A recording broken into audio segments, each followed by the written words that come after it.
Pride. We're trans. Transitioning. Happy Pride. I hate. Never mind. All right. Immediately, Never mind. Hello, Let me tell everybody. you about those people who are different me. Boy, do I not like them. People who different me no like. People People who different me same no like. people who same me, good. I part of anti bad guy good guy club. If you not Me with like anti only bad one guy chamber good guy of opinion, club, the same opinion I have. yeah. If you're not part of the anti bad guy good guy club, you are basically one of the bad guys. Basically, Willy bad guy. Yeah, All right, basically guys. literally the mustache man. Who's the mustache man? You know. Do I? Add law filter. Mussolini. Oh. Mussolini. My God. Mussolini. Okay. Can you guys get on got on oh yeah, he's on the ox. Holy shit. This is Hi, like a Adam. the Drive world's best. safe. Hold Yeah, on, be let me careful, shake your bro. car real quick. Let me go. It's like the world's best podcast, dude. Okay, Yeah, the so best one. what's happening here? She's about to get visited by Beatrice, I'm assuming. I don't know. We don't know yet. Alright, whatever. But yeah. Let me know if I'm the sipping my audio coffee. levels are okay. I haven't Hello, changed my shit am I since last hearable? time, so it should be. Should be I fine. can't remember the last time I've touched the dials. What's been? Yeah, Shane, right? I remember last time you were a little quiet, but if you don't want to miss... Yeah. Turn it up. Let me turn the main thingy up a little bit, maybe. Hello, louder. Oh, Is that a little yeah. better? Oh, yeah. Hello. Oh, yeah. Hello.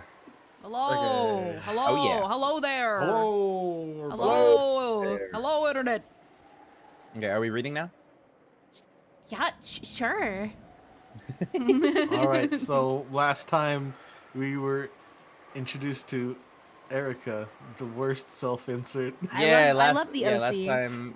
Last time Berncastle was like, guys, look, this is my cool lolly OC. Her We name's were introduced Erica. to- Everybody loves her, and she's perfect, and she's We super were introduced smart to a and funny. character written by Vivzy Pop.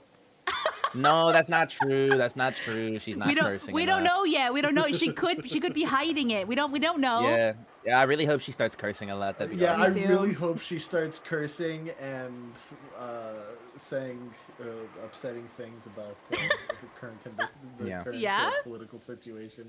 All right. Who is that? Oh, boo pitch. Oh, wait, yeah, voices.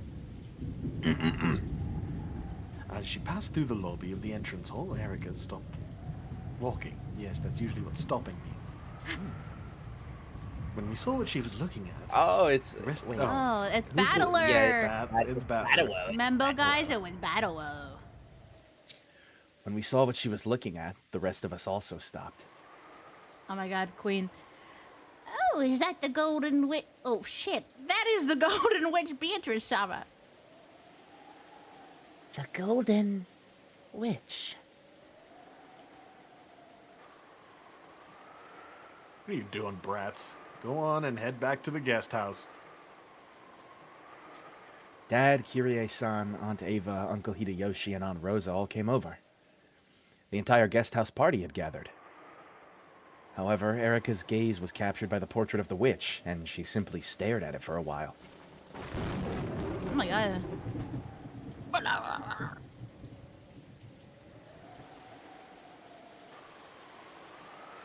Oh, Mrs.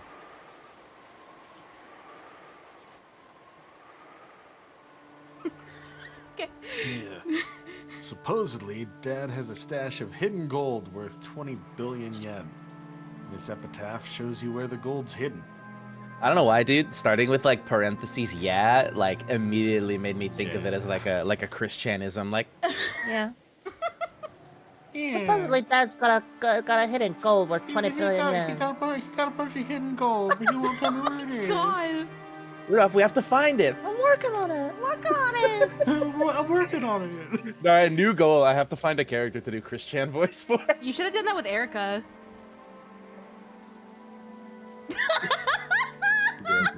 I heard the gears turning. You're a genius. I actually like Erica, so I won't, but that's a good idea. Okay, is this the narrator now? She's saying. Hold on. It's a great question. Dude, I don't know. I Okay. never know. Go, I'm gonna assume Shane. it's narrator. Okay. Perhaps it was too early for them to all disperse into their individual rooms, because the relatives who had returned to the guest house all gathered on the first floor, continuing their chat. The topic was the witch's epitaph, which Erica had taken an interest in. It really is a fascinating riddle. He stuck it out in a place where anyone could see it, challenging our intelligence. I love that kind of challenge. Whoa. You seem surprisingly interested, Erica-chan. Do you like solving riddles or something? Don't challenges like this seem interesting? It seems pretty clear that Kinzo-san wants to use that epitaph to choose his successor. When she said that, the adult stopped moving and slowly turned to face Erica. Why do you think that? Aunt Ava spoke with a coaxing voice. Though every now and then there had been whisperings among the relatives that whoever solved the epitaph's riddle might be given the family inheritance. This had been no more than wishful thinking, since such a thing had never been specifically stated. And yet, though she had only read it once, this outsider had already reached that conclusion. How had she come to it? No, that's not the problem.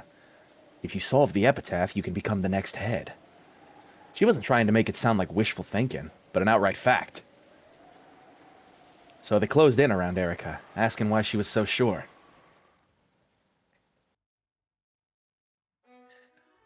It's fairly common for an extremely rich person to relinquish his or her wealth to the solver of some sort of riddle. Furthermore, Kinzo-san didn't publish this epitaph in a newspaper, but displayed it in his mansion. That means the riddle is directed at the people in this mansion. She's so smart. You're right. Since it's inside the mansion, there's no way for someone who can't enter the mansion to solve it. So that means Grandfather's been challenging the people here. Good! Well fought! Just by the Hold on, simple fact that the epitaph's inside the mansion, it's possible to figure out that much. Hold Please- on, I want to try and explain this to Pike real quick. Okay. Oh, great. There's a mystery going on, but it's I wanna like a hear this. Groundhog Day repetition, and some of the characters are outside of the repetition, which they call the game board, trying to solve the actual riddle. And one of the characters has now just shot their own self-insert into it, and she's smarter than everybody and so cool, and everyone loves her. Yeah, just literally being like, this is what I would do So if one I of was the there. characters, yes, that's what I'm dealing with right now. Do you think this is battler or narrator? It's giving Rent a Girlfriend, is what Pike said. Wow. Uh, It's Alright. Battler. Oh, yeah, okay. I just wanted to see their face when I I, love explained it. what's happening. I like love that. it. At first, Ugh. this Furuto Erica girl seemed to be the fairly silent type, but that apparently wasn't the case. As she grew excited by a challenge to a game of wits, she became much more talkative than I'd imagined. I see. Well, it does make sense that an epitaph inside a mansion would be there so the people in that mansion could read it. But can you really be so sure that the one who solves it will be given the headship too? If the treasure is gained by solving the riddle where something small, I wouldn't have even considered that. That's right. The hidden gold is worth 20 billion. You might consider that gold itself to be the wealth of the Ushinomiya family. Is it? What? What do you mean you might You would Well, consider. remember, because they don't know for sure that it exists. Oh, I keep forgetting that we've, like, hard reset everything. Yup. Yeah, because we're at the beginning Okay. again. Yeah. Inheriting something like that would be almost the same as inheriting the Ushinomiya family itself. In other words, this riddle of the gold's hiding place buried within the epitaph is nothing less than a way of selecting the de facto successor of the Ushinomiya family. The idea that the one who solved the epitaph would be chosen as the successor had been passed around by some of the relatives for a while now. However, since it had never been specifically announced, it was nothing more than an optimistic dream. Thinking this, they decided to abandon all consideration of this point until the details were made clear. Erica had clearly declared that this uncertain point was, in fact, true. If one of the relatives had said it, people would have thought it to be merely an optimistic dream. However, when this was declared by a complete outsider, those words seemed even more credible. That is so dumb that it is a word that I can't say on this website. Like, because, what are we talking about? Like, because somebody who doesn't have any history with this family and knows nothing about us has this opinion, that makes it much more credible than somebody within the family. Told you, that's how it works. Yeah. Like, what? Yeah, I do Yep. agree with you that this is 1970s a child with an IQ below 85. Yeah, I think that she basically just has magic enforced plot armor. Yeah. Oh, Everyone God. remained silent for a while, slowly considering what those words implied. My prediction with this is it's gonna get bad enough to where it's going to piss off OG Beatrice enough to where she's gonna win. I hope so, dude. Maybe, yeah, that might be how she comes back. Hopefully, She's like, yeah. your witch larp fucking sucks. Yeah, your LARP Mine's is better, terrible. bitch. I've written a 50-page dissertation on your shitty LARP. Oh my god. Your shoes, whack. Your hair, Your clothes, whack. whack. I write on Wattpad, you write on fanfic.net. We are not the same. We are not the same. Simply by the existence of the epitaph in that place, this level of reasoning is possible for Furudo Erika. What do you think, everyone? Well, you're just so smart. Oh, okay. Kill her. Kill Sorry her, to Jessica. sorry to butt in, but my dad's the successor. Finding the gold would be one thing, but that doesn't mean you get to be head or get to be the head, right? Jessica thought the treasure hunting part of the epitaph was really fun. However, she couldn't help but let her expression grow bitter once they started talking about undermining her father's position. I don't know how Badler would know that. I mean, I feel like he is just making a reason-based judgment based on her expression, because she's clearly upset about it. By using deductive reasoning based upon my theory, it seems likely that Kinzo-san doesn't want the successor, Kraus-san, to inherit that position too smoothly. Why's that? Becoming the head of the Ushinomiya family with all of the vast wealth it entails would mean gaining a great deal of influence in a political sense. So, under normal circumstances, the succession should be overseen rigorously, without letting any element of chance creep into the equation. That's right. It happens a lot in those stories about Sengoku military commanders that my husband loves. When there are multiple candidates for the successor, it usually results in an internal squabble. It's true. I got a little model set up in the garage. The garage. After dinner, she lets me put my shows on. Warhammer 40K. You know, I work for the company that developed the plastic mold they use for the figures. My god.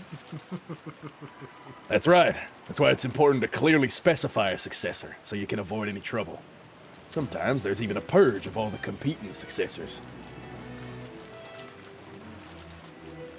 Okay, this is probably narrator.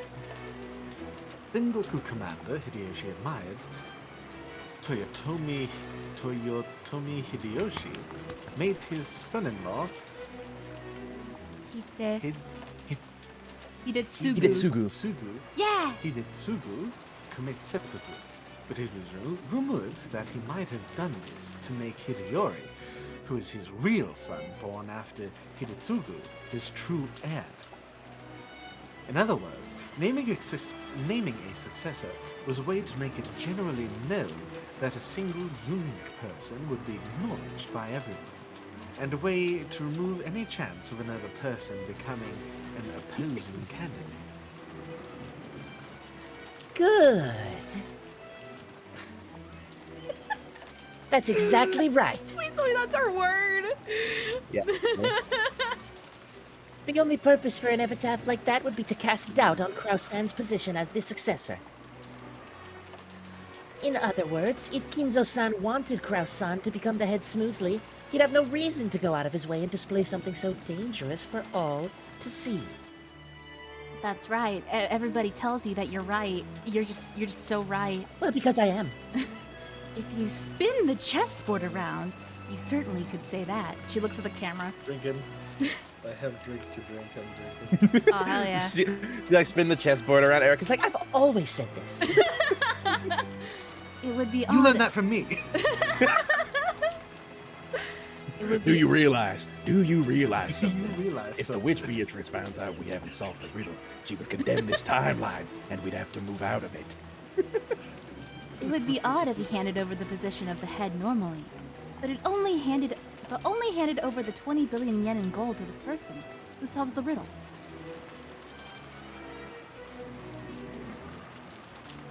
What did I move? Kinzo would pass on the title of family head, but he would only give up the 20 billion yen in gold to the person who solved the epitaph. You really couldn't call this passing on the headship in the truest sense.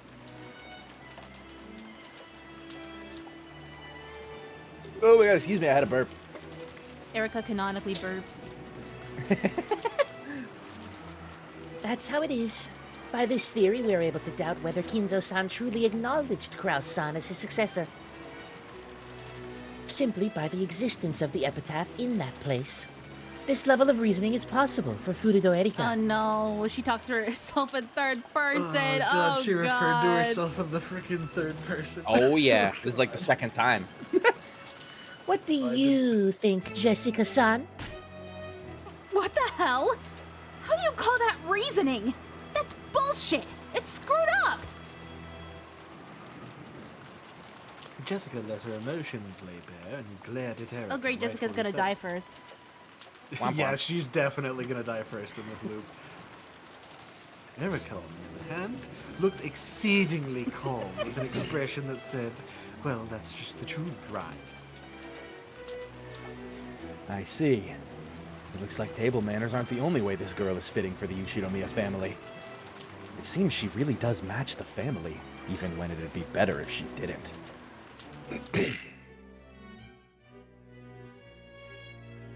I'm sorry. I have to reply to a text. I'm sorry. Battler, get off your fucking phone, dude. Whatever, dude. Okay, take it easy, Jessica. And Erica, let's leave it at that for now.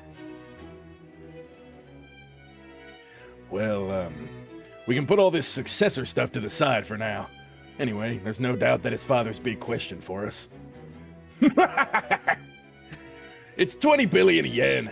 Maria-chan, what'd you use it for if you found it? The Golden Land isn't just gold. It's a sacred place. Uncle Hideyoshi kept trying to force himself to chuckle and improve the mood. Everyone else tried to play along, but Jessica's mood didn't get any better. So, Erica-chan, would you like to have a go at the epitaph's riddle? Ew. Yes, my little gray cells are itching to get started.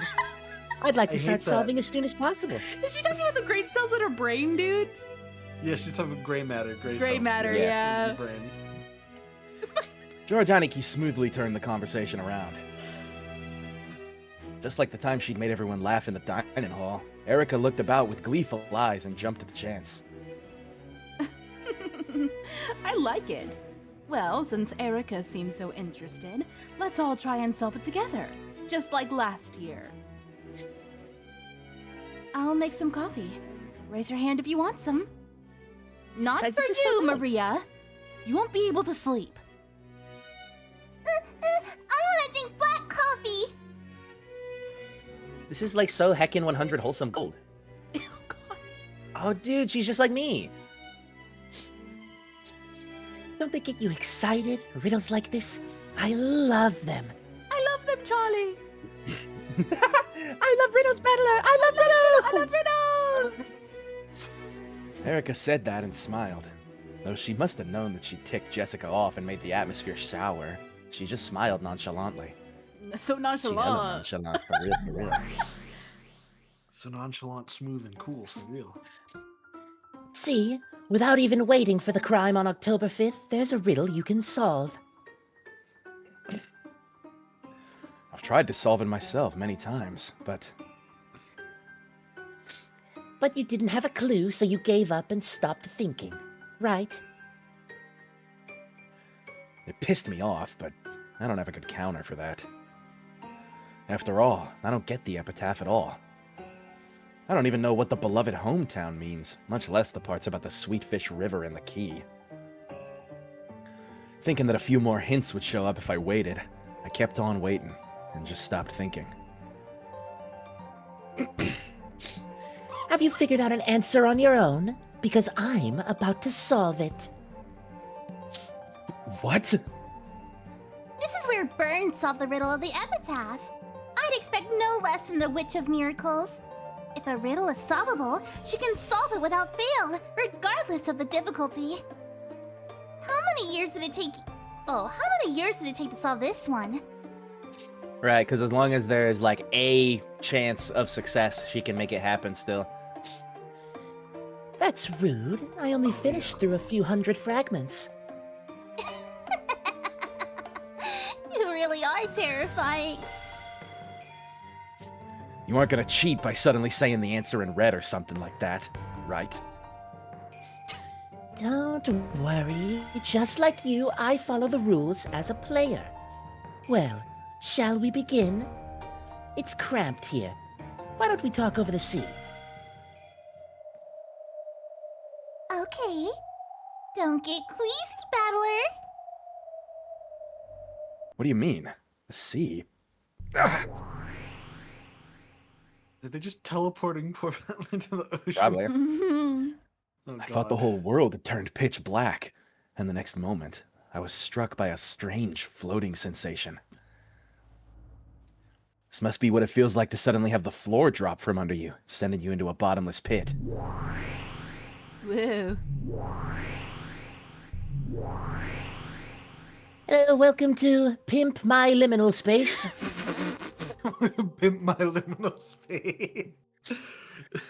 When I looked, I saw that the two witches and I had been thrown into a pitch-black universe. In this space, every direction was covered in an endless darkness, and it felt like a limitless expanse filled with countless glittering objects. Some people might have likened it to the depths of an ocean where innumerable sparkling fragments drifted.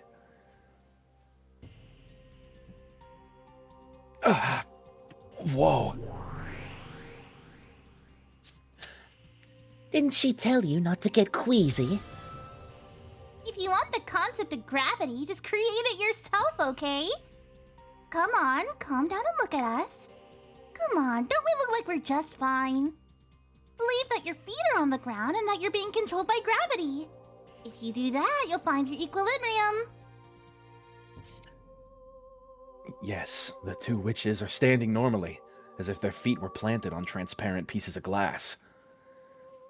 I'm the only one floating about like someone in a rapidly plummeting elevator.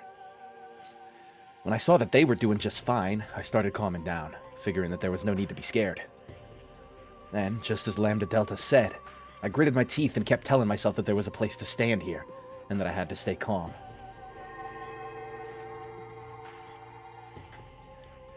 Whoa! Very good, very good. What's your name? Ushinomiya Battler? Who else do I look like? Okay, you mustn't lose your will or emotions or form. After all, this is the ocean.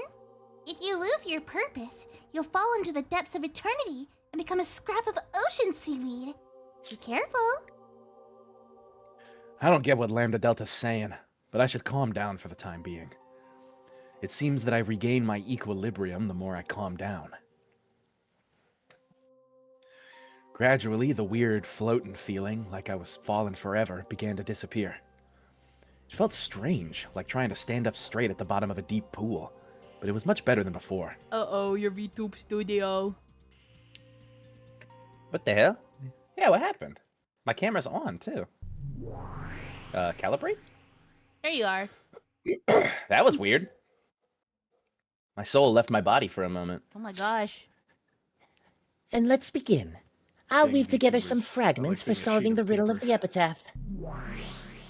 What?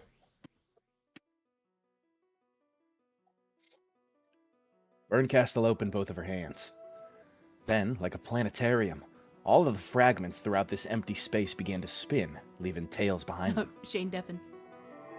Shane Mute. Yeah, because I bet he's Oh, going there's into that. audience mode right now. Oh, Yeah, no, I'm just muting for audience mode. Yeah.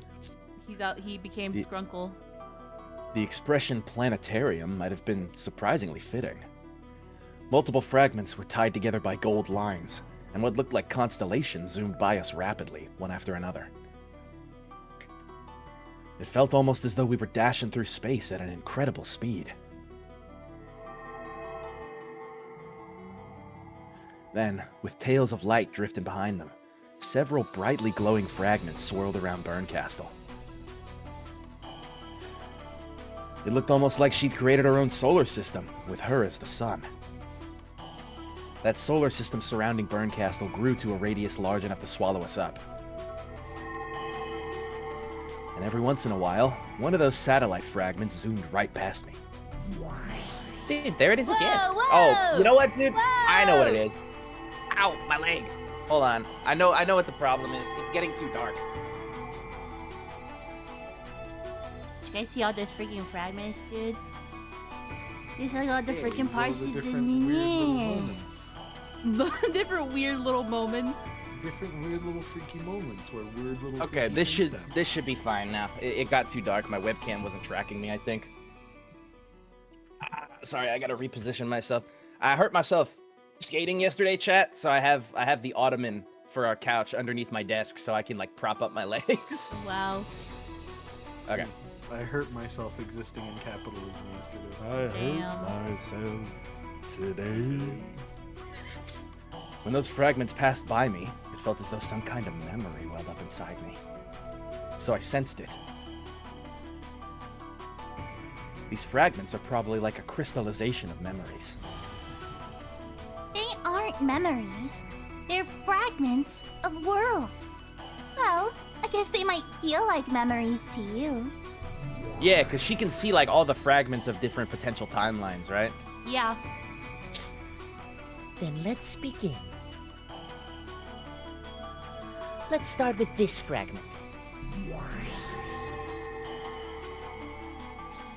One of the satellites in this solar system was slowly sucked into an inward trajectory with Berncastle at the center. After drawing a spiral and approaching her, it settled down on the palm of Berncastle's outstretched hand. Then, it glittered brightly, painting over the world with pure white. Woohoo. Oh god, I have believe to, this is- yeah, this is young I have to Ava remember what she talking, right? sounds like. You just did like a bitchy voice. The beloved hometown definitely won't betray our expectations. The only past father held dear happened during his childhood years.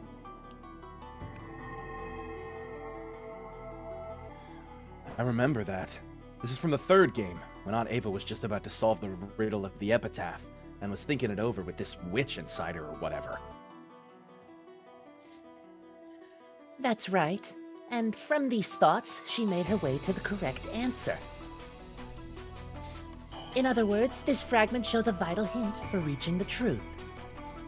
It means that this theory is not mistaken. So, you're saying we should assume this beloved hometown isn't a metaphor or anything like that, but the place grandfather actually spent his youth. That's right. And at the very least, it isn't Odawara.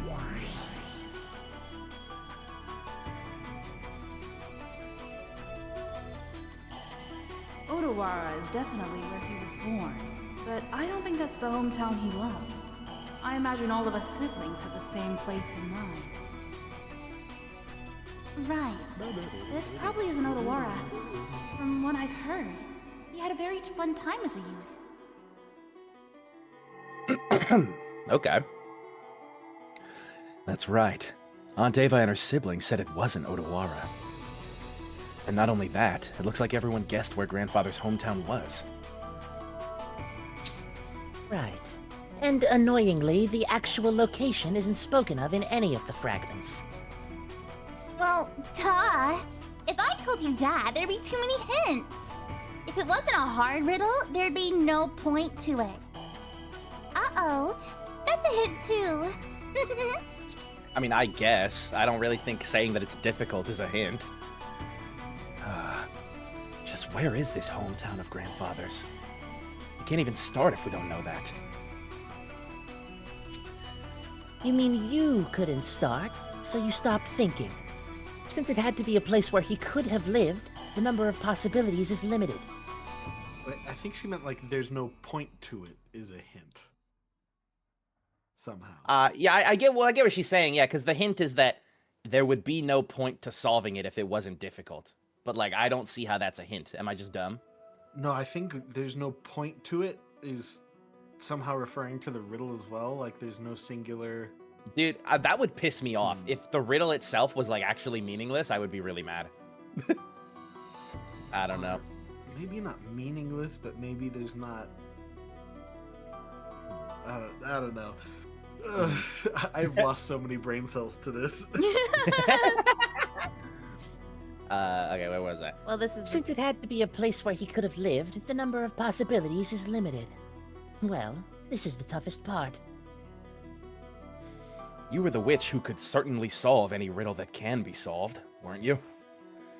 So you took those limited possibilities, in other words, everywhere on the Earth, and considered every single piece of land that Grandfather might have lived on? That would work too, but that way no amount of time would be enough. So, I needed to take some more hints into consideration to wring out the answer. Didn't you say it yourself? You said it didn't have to be a river with water flowing down it. If the word sweetfish is too complicated, why not forget it? Think of a river. A river. Linking it with a family tree wasn't a bad idea. Try thinking about how to link a river with something else along those lines.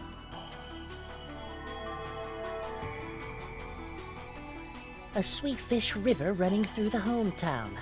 However, this river isn't truly a river.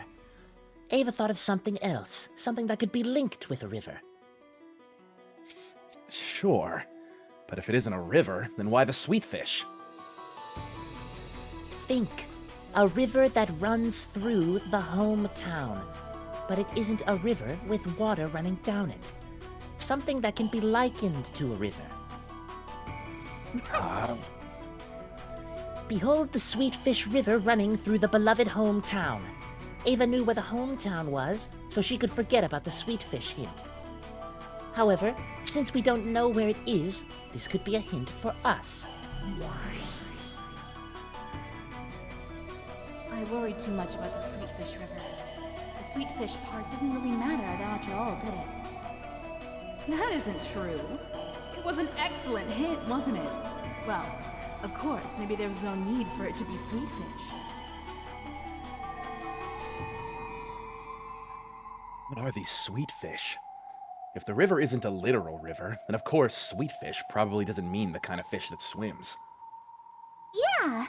And on top of that, Rosa tossed it aside, saying that sweetfish weren't that significant.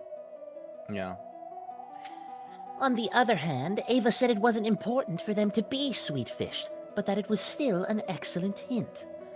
In other words, the sweetfish is a key to make you think of something else. If that something is a different word, but a word that sweetfish makes you think of, then Ava's line about how it probably didn't have to be sweetfish makes sense. Swedish. Case closed. Swedish Everybody go fish. home. Yes. Yes. Genji, where are my sweet fish candies? You mean Swedish fish, sir. From those thoughts, Aunt Ava formed some theory, went to the library, looked through some books, and verified that she was right. Add them to the jungle juice! Put it in my green. I want my green with the fishies. Want the fish to swim through the green. Yes, sir. Sweet. In short, Aunt Ava formed some theory about the true nature of this Sweet Fish River running through a hometown.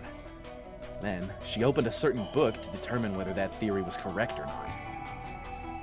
In other words, this theory was something that could be verified through some kind of book. Also, after she figured out what the Sweet Fish River was, she figured out the rest of the riddle very quickly. Good thinking. The epitaph continues on, saying, as you travel down the river, you will see a village. At that point in time, Ava hadn't yet solved the 3 lines starting with this one. What is this village? What does it mean? Do you find one if you go down the river? Right before my eyes, pieces that I hadn't been able to understand at all began to snap. Snap Is that her? into place all by themselves. Yes. Yeah, if you say so. I couldn't even remember to close my open mouth. My throat grew completely dry. Is it really okay for this to be the answer? Really? Really? I think that was still Ava. I don't know. That was still Well, then Ava. why didn't you stop me? Well, you were already going. Yeah, man, stop me next time then. Okay. I don't know why my throat's so dry today. Because you keep talking to yourself. Yeah, but that's normally not an issue for me. So, if we figure out what the Sweet Fish River running through the hometown is, that leads us directly to understanding as you travel down the river, you'll see a village stuff. And then we get the key to the Golden Land. Correct. And we know that because even Ava didn't know what the village meant until she checked the book. Damn it! Just what is this book? But this isn't 6 characters at all. I'm absolutely sure this is the answer. But this doesn't reach 6 characters at all. Did you stop thinking again? In that case, think of a way you could read it with 6 characters. If you can't think of one, then research it. There has to be an answer. You must not doubt that. Oh, is believing in that too much for you? If only you just cry yourself to sleep. Then you can just give up and die. 1, 2, 3, 4, 5, 6. 6 characters. I found it. Okay. This is the key to the Golden Land. Yeah, okay. Then Ava found the key to the Golden Land. Yeah, and this key was some kind of word, number, or string of characters. 6 characters long. That's it. If we know the key's true identity has 6 characters, the meaning of the first Twilight changes drastically. On the first Twilight, offer the 6 chosen by the key as sacrifices. The 6 chosen by the key. 6 characters! In other words, it means to sacrifice the 6 characters chosen by the key on the first Twilight. This key indicates a certain group of 6 people. No, we should say it indicates a certain group of 6 things. If this doesn't mean a literal command to offer sacrifices. For example, it could be an anagram. An anagram? Do you mean playing with letters?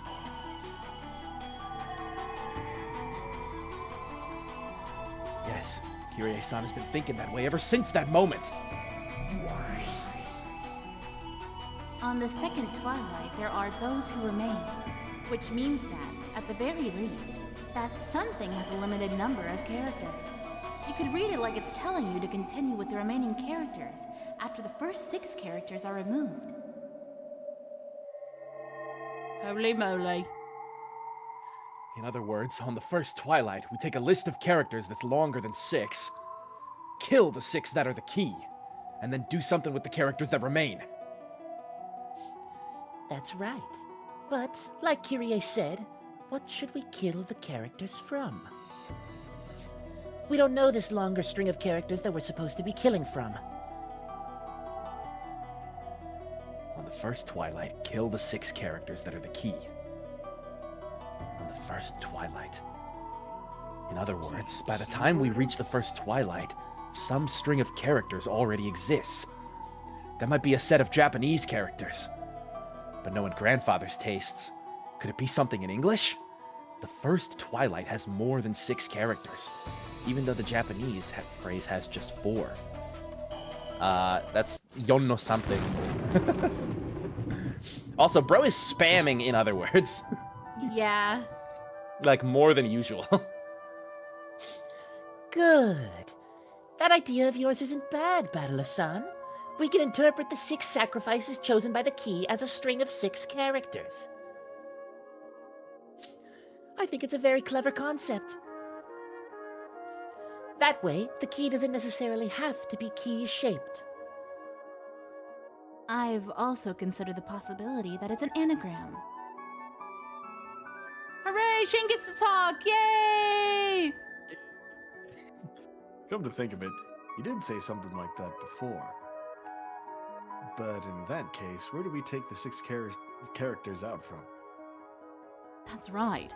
Since we're taking 6 characters out, it must be at least 6 characters long. We need to read, oh god, in some way that gives it more than 6 characters. If we follow Father's sensibilities, I guess it probably is English after all.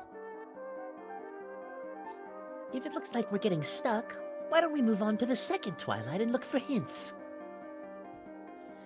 Those who remain shall tear apart the 2 who are close. We can probably think of those who remain as the remaining characters after the first 6 have been taken out.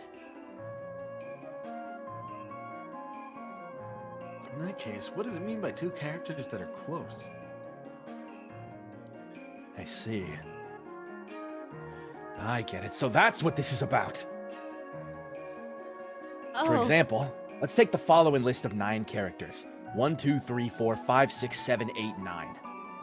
And then, let's say that the 6 characters offered as sacrifices are 1, 3, 6, 7, 8, and 9. In this case, we erase the aforementioned 6 characters from 1, 2, 3, 4, 5, 6, 7, 8, 9, and get X, 2X, 4, 5, X, X, X, X. So 2, 4, and 5 are left. So what? Oh, 4 and 5 are close. Yeah, so you tear them apart. Yeah, I get it. So the 2 who are close are... 2, 4, 5. Yep. There's a gap between 2 and 4, but 4 and 5 are right next to each other. They're the 2 who are close. Good. Well done, Battler-san. We can't tell whether tear apart means to crush 4 and 5, or to put a gap between them, but I think that's a good observation.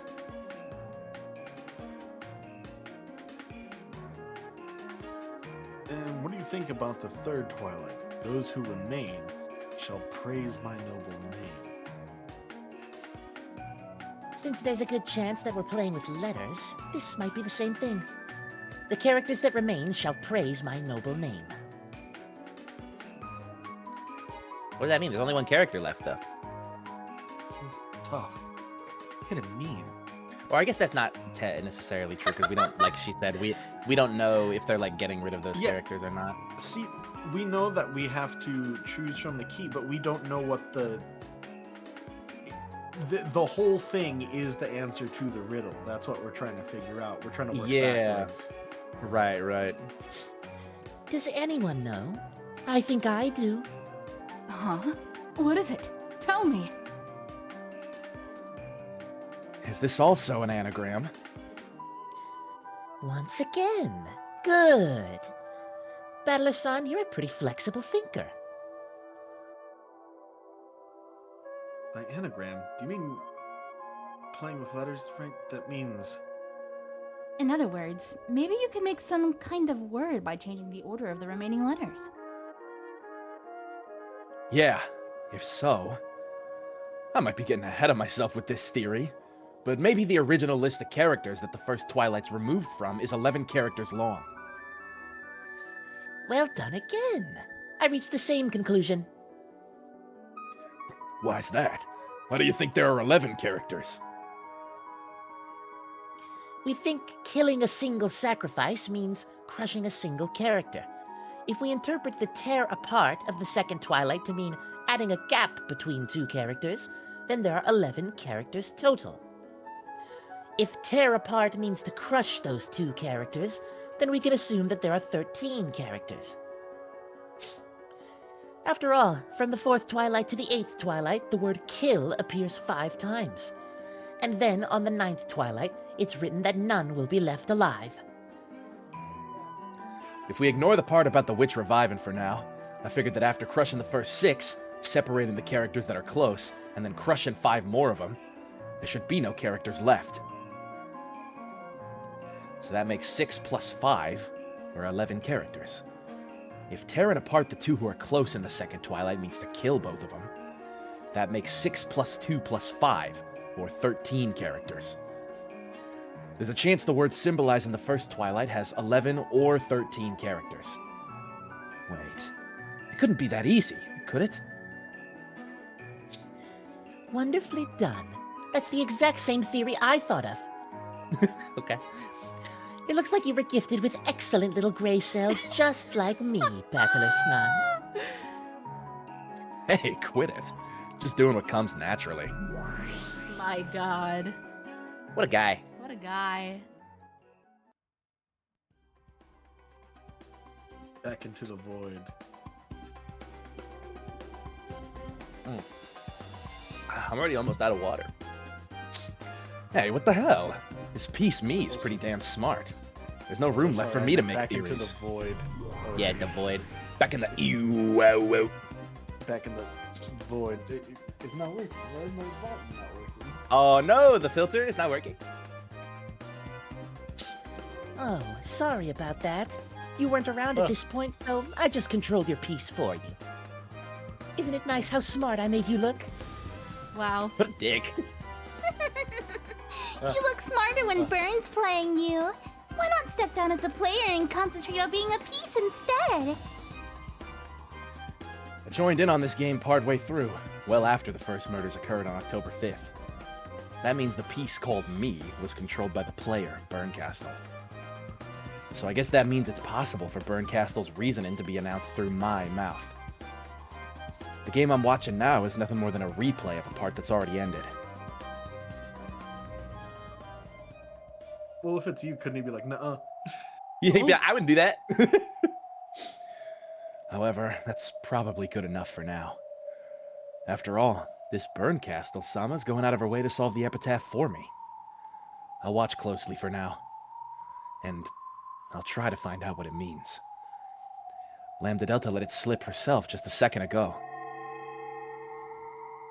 Well, duh. If I told you that, there'd be too many hints. If it wasn't a hard riddle, there'd be no point to it. My OC also gets along with Battler because she's so cool. Yeah. That's a hint, too. She's smart and pretty and funny and everyone likes her and she has all the right answers and she's Battler's best friend. Yep. Oh my god, dude. This theory about Grandfather creating the epitaph in order to choose a successor isn't bad at all. Erica and Burncastle's logic is extremely reasonable. But that's only if we assume Grandfather was the one to create it. Oh. He was probably alive at the time the epitaph was displayed. But of course, Grandfather's already dead by 1986. And in the games up until now, Beatrice threatened us repeatedly with letters, saying that the only way to survive was to solve the epitaph, and trying to force us to solve the riddle. In other words, Yep. it was Beatrice's intention, her hope, that we would try solving the riddle of the epitaph. The epitaph's so confusing that, in most cases, the relatives never seriously tried solving it until the threatening letters started to arrive. That's why Beatrice fired the starting pistol that made us take a go at it. Why is Beatrice carrying out Grandfather's will after his death? Like the theory proposed in the first game, is Beatrice really Grandfather's confidant, who's following his orders even after his death, and trying to select the successor with the riddle of the epitaph in grandfather's stead? If she did that, it would mean Beatrice really was Kinzo's trusted underling, the family alchemist she claimed to be in that letter. After grandfather's death, Beatrice managed the 10 tons of gold and took the title of alchemist. She was entrusted with the epitaph's riddle, and without ever embezzling the gold, she waited for a human fitting to be the successor to appear and solve it. And if that human didn't appear within a set time limit, would that be game over? Certainly Aunt Ava, who solved the riddle in the third game, became the only survivor and automatically the final head of the Ushinomiya family, inheriting everything. Up until now, no one has ever survived past October 5th except Aunt Ava, the one who solved the epitaph. That was the only case where Beatrice let anyone survive. Is Beatrice's loyalty to grandfather the thing that drove her? Was she so loyal that she faithfully carried out some terrible order to kill everyone if the epitaph wasn't solved? I must not stop thinking. Don't stop thinking. Don't just think of the riddle itself. Think about why it's significant. Why is Beatrice telling us to solve the epitaph? Why is she making us solve such a confusing epitaph? If Beatrice makes us try and solve this epitaph, we have no real chance of solving. And by some lucky chance, a miracle occurs, and someone is able to solve it. What significance would that have to her? I don't know. I don't know what such a miracle would be worth to Beato.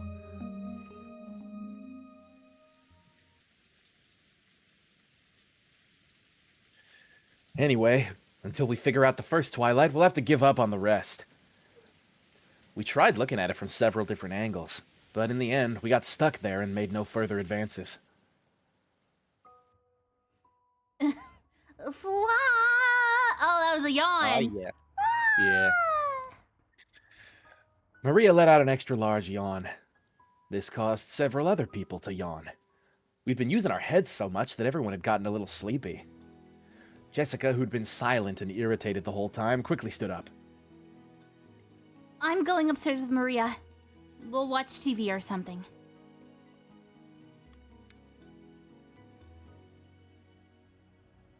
Oh. Okay, I'll go up too. Hey, why don't we all play cards upstairs? I like seeing... Oh, dude, do you have Uno? I like seeing Shane's avatar just pop back, like, to door. Reinflate. Yeah. Okay, it's not George Aniki, so it's narrator. When George proposed this, Maria completely forgot about that big yawn of hers and started jumping around, insisting that she wanted to play cards. According to the clock, it was already 10 o'clock at night. It was already about the time you'd normally take a bath and get ready for sleep. Even the adults seemed pretty weary from traveling. Oh, we... Oh, Sorry. I'm once again answering a text, I'm sorry. Oh my god, my tummy, my tummy. I am once again asking the author for a goddamn label. Yeah, just put a label on the narration, bro. According to the clock, it was already 10 at night. It was already about the time you'd normally take a bath and get ready for sleep. Even the adults seemed pretty wary from traveling. We decided to continue this later and went our separate ways.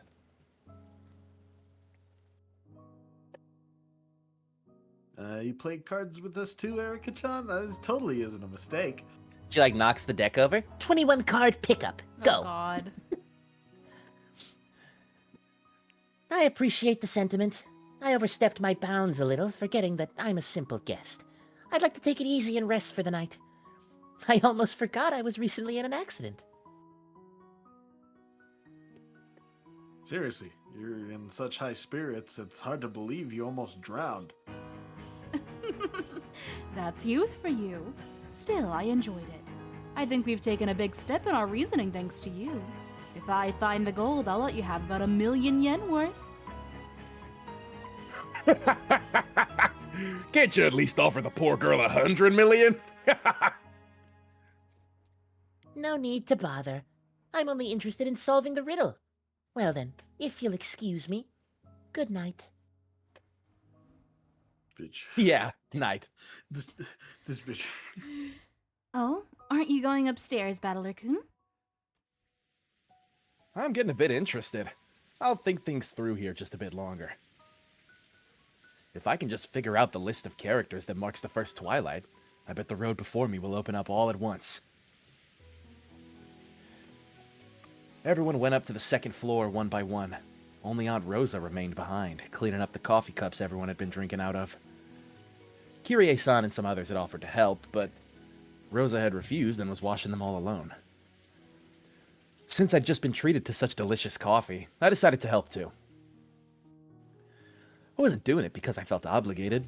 I wanted to keep discussing the epitaph with someone. The first twilight. The first twilight. I have to readjust my chair, fuck. Aunt Rosa, have you thought of some list of characters or a word? No, I don't have a clue. But instead of the first twilight, it's the 10th twilight that bugs me. The 10th twilight? What about it? Well, at the end here, it says you'll receive the Golden Land's 4 treasures, once and for the last time, right? Yeah, it does. Why mention that you're reaching the Golden Land just once, and then say it's for the last time? It's almost as though he's repeating the same thing twice. I've just been wondering whether he had some reason for putting it like that. You're right. Like you said, there's gotta be a more straightforward way of saying that. That line should have been a key part of the riddle, where you wouldn't expect the writer to waste words needlessly. Could it have been done for some special purpose? Still, you and that Erica-chan girl are incredible. Your minds really are flexible. I'm already an old lady, and my brain just doesn't work that fast. That theory So about if you this... start shipping them, I'm gonna hate you more. They're family! No, I think he means Erica and Erica Battler. and Oh, okay. Yeah, no. And she's best friends with Battler, and he has a little crushy-wushy on her. That's what I was like. Oh God, please don't make it. No, that. remember he likes big bahungas. True. Oh yeah. He literally he was talking with Beatrice on the Not roof. He was good literally enough. like, if I was the opposite of Battler, I would like flat-chested lollies. King. That theory about the 6 chosen by the key signifying 6 characters to be removed was very impressive.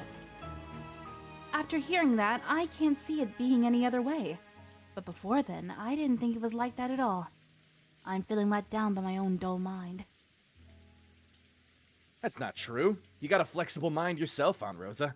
This last time thing might be a really important somewhere down the line. It might be a really important. Really important. Not at all. My mind's very stiff. Up until now, I've always thought that this first twilight was nothing more than a place 1/10 of the way on a road. The Golden Land. What's that? Sounds interesting. Mind telling me about it? After all, in the line before the first twilight, it says you must travel to the Golden Land, right? The next part describes a journey that lasts 10 days, so I thought the first twilight would be part of the way to that journey. A journey? Oh, that's not me. Dude, what the heck? A journey. I see. Then the journey begins, and when you set up camp at the first twilight, you offered the 6 as sacrifices. So, where would that place be? How many kilometers from the starting point? Please don't tell anyone about your aunt's silly ideas, okay? When I first saw that part about attaining to the treasures of the Golden Land, I just assumed it was more of the same. Typically, attaining treasures would mean obtaining them, but I thought it meant reaching or arriving at some place 10 days away from Father's hometown, where all these treasures might be found. Are you kidding? That's a brilliant idea. And the first twilight is the first stop on that 10-day journey. The name of that place might be the key to moving forward.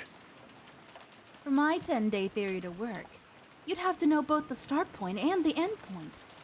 I know the start point. I know the hometown Father loved. The place Father spent his time when he was a boy really is far away. But the problem is the goal. The Golden Land. What does that really mean? If we don't know that, my theory gets us nowhere. I've been stuck at this spot for a long time. But after listening to your reasoning today, I've realized what an embarrassing mistake I've been making. No, I think that's still an interesting idea. A start and a goal, a 10-day journey, and the place reached at the very first twilight. Believe it or not, I think you might solve this one easily, Battler-kun. If you do solve it with your If you do solve it with your aunt's hint, share some with me. Even 5% would be great. It's a promise. Despite being my aunt, she gave me a smile and a wink, which would have made a man's heart jump. Okay, Battler. Well, I think the Diddy blood is Epstein. As I helped her wash the coffee cups, I kept pondering the epitaph's riddle in silence. I'm wondering. Okay. What? I So think it's the Battler, something- by the way, has gooned for like every female family member that's not his stepmom, Yeah. by the way. No, he's said some things about his stepmom. Did he? Because In the I know airport, both. I'm pretty sure.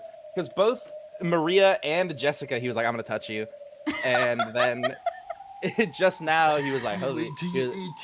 He was like, "Holy shit!" Rosa kind of getting me going just now.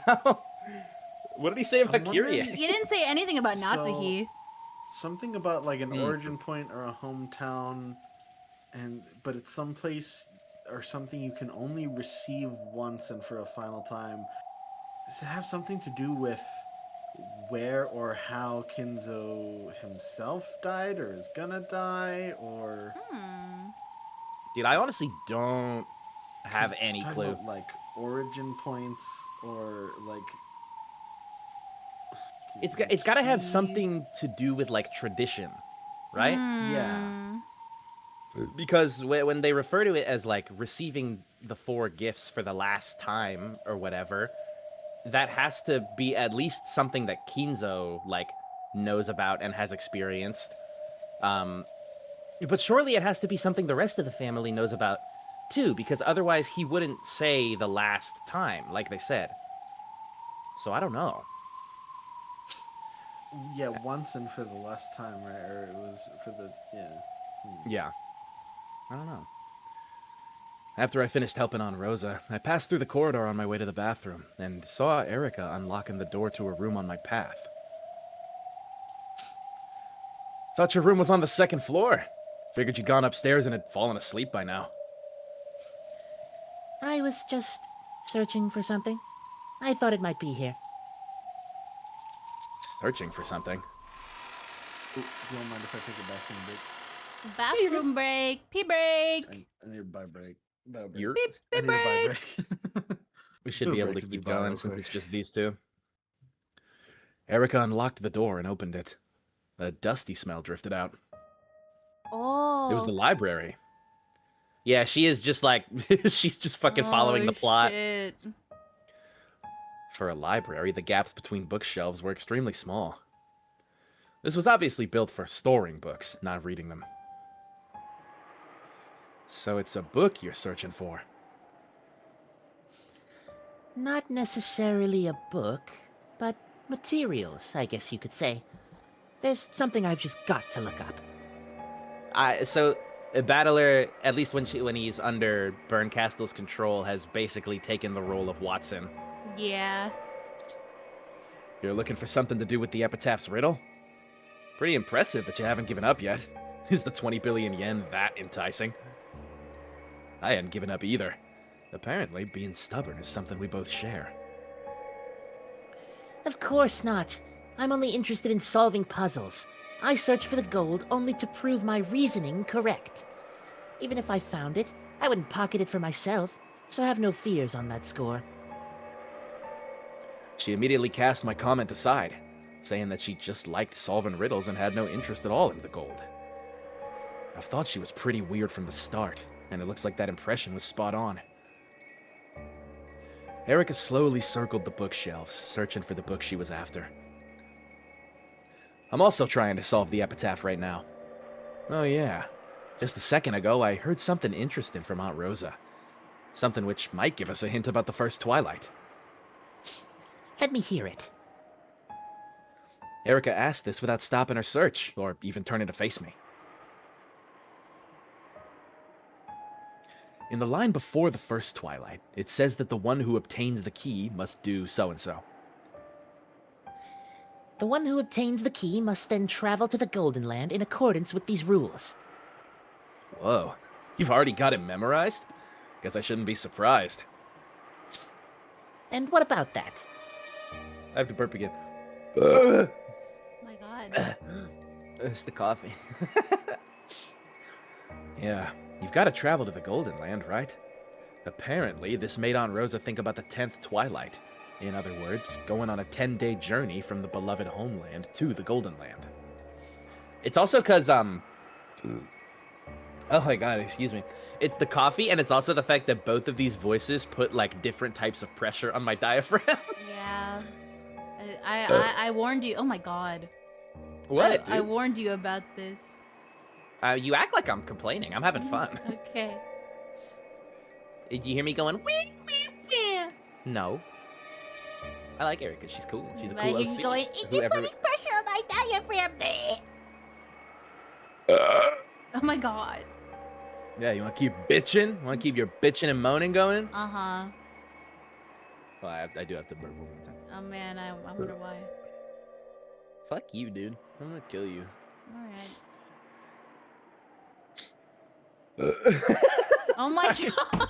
I'm sorry, dude. I have a fucking disorder. You can't be mad. This is a biological problem that I have, and you know that. Do not shame me for having GERD. GERD? Yes. It's I actually forget the acronym, but it's just another fancy term for acid reflux. Most burps in a stream, sick. Oh my god, that's like 8. That's like upwards of Whatever, 9. man. Actually, I'd already noticed that myself. You start from the place reached on the first day of the 10-day journey. That's where you take the sacrifices from. Yeah, that's what Aunt Rosa thought of too. I think the theory's pretty interesting. We're looking for the place you'd reach on the first day of a 10-day journey. That bit of land, or else the name of that region, might be a key. I also guessed that the place's name might be a key. That's why I'm looking for materials. I want to turn my guess into certainty. Man, I wonder why. Just what are you looking for? Then, Erica's hand suddenly stopped, and she slowly pulled it out. As she dusted it off, she finally looked at me and spoke. It's an atlas.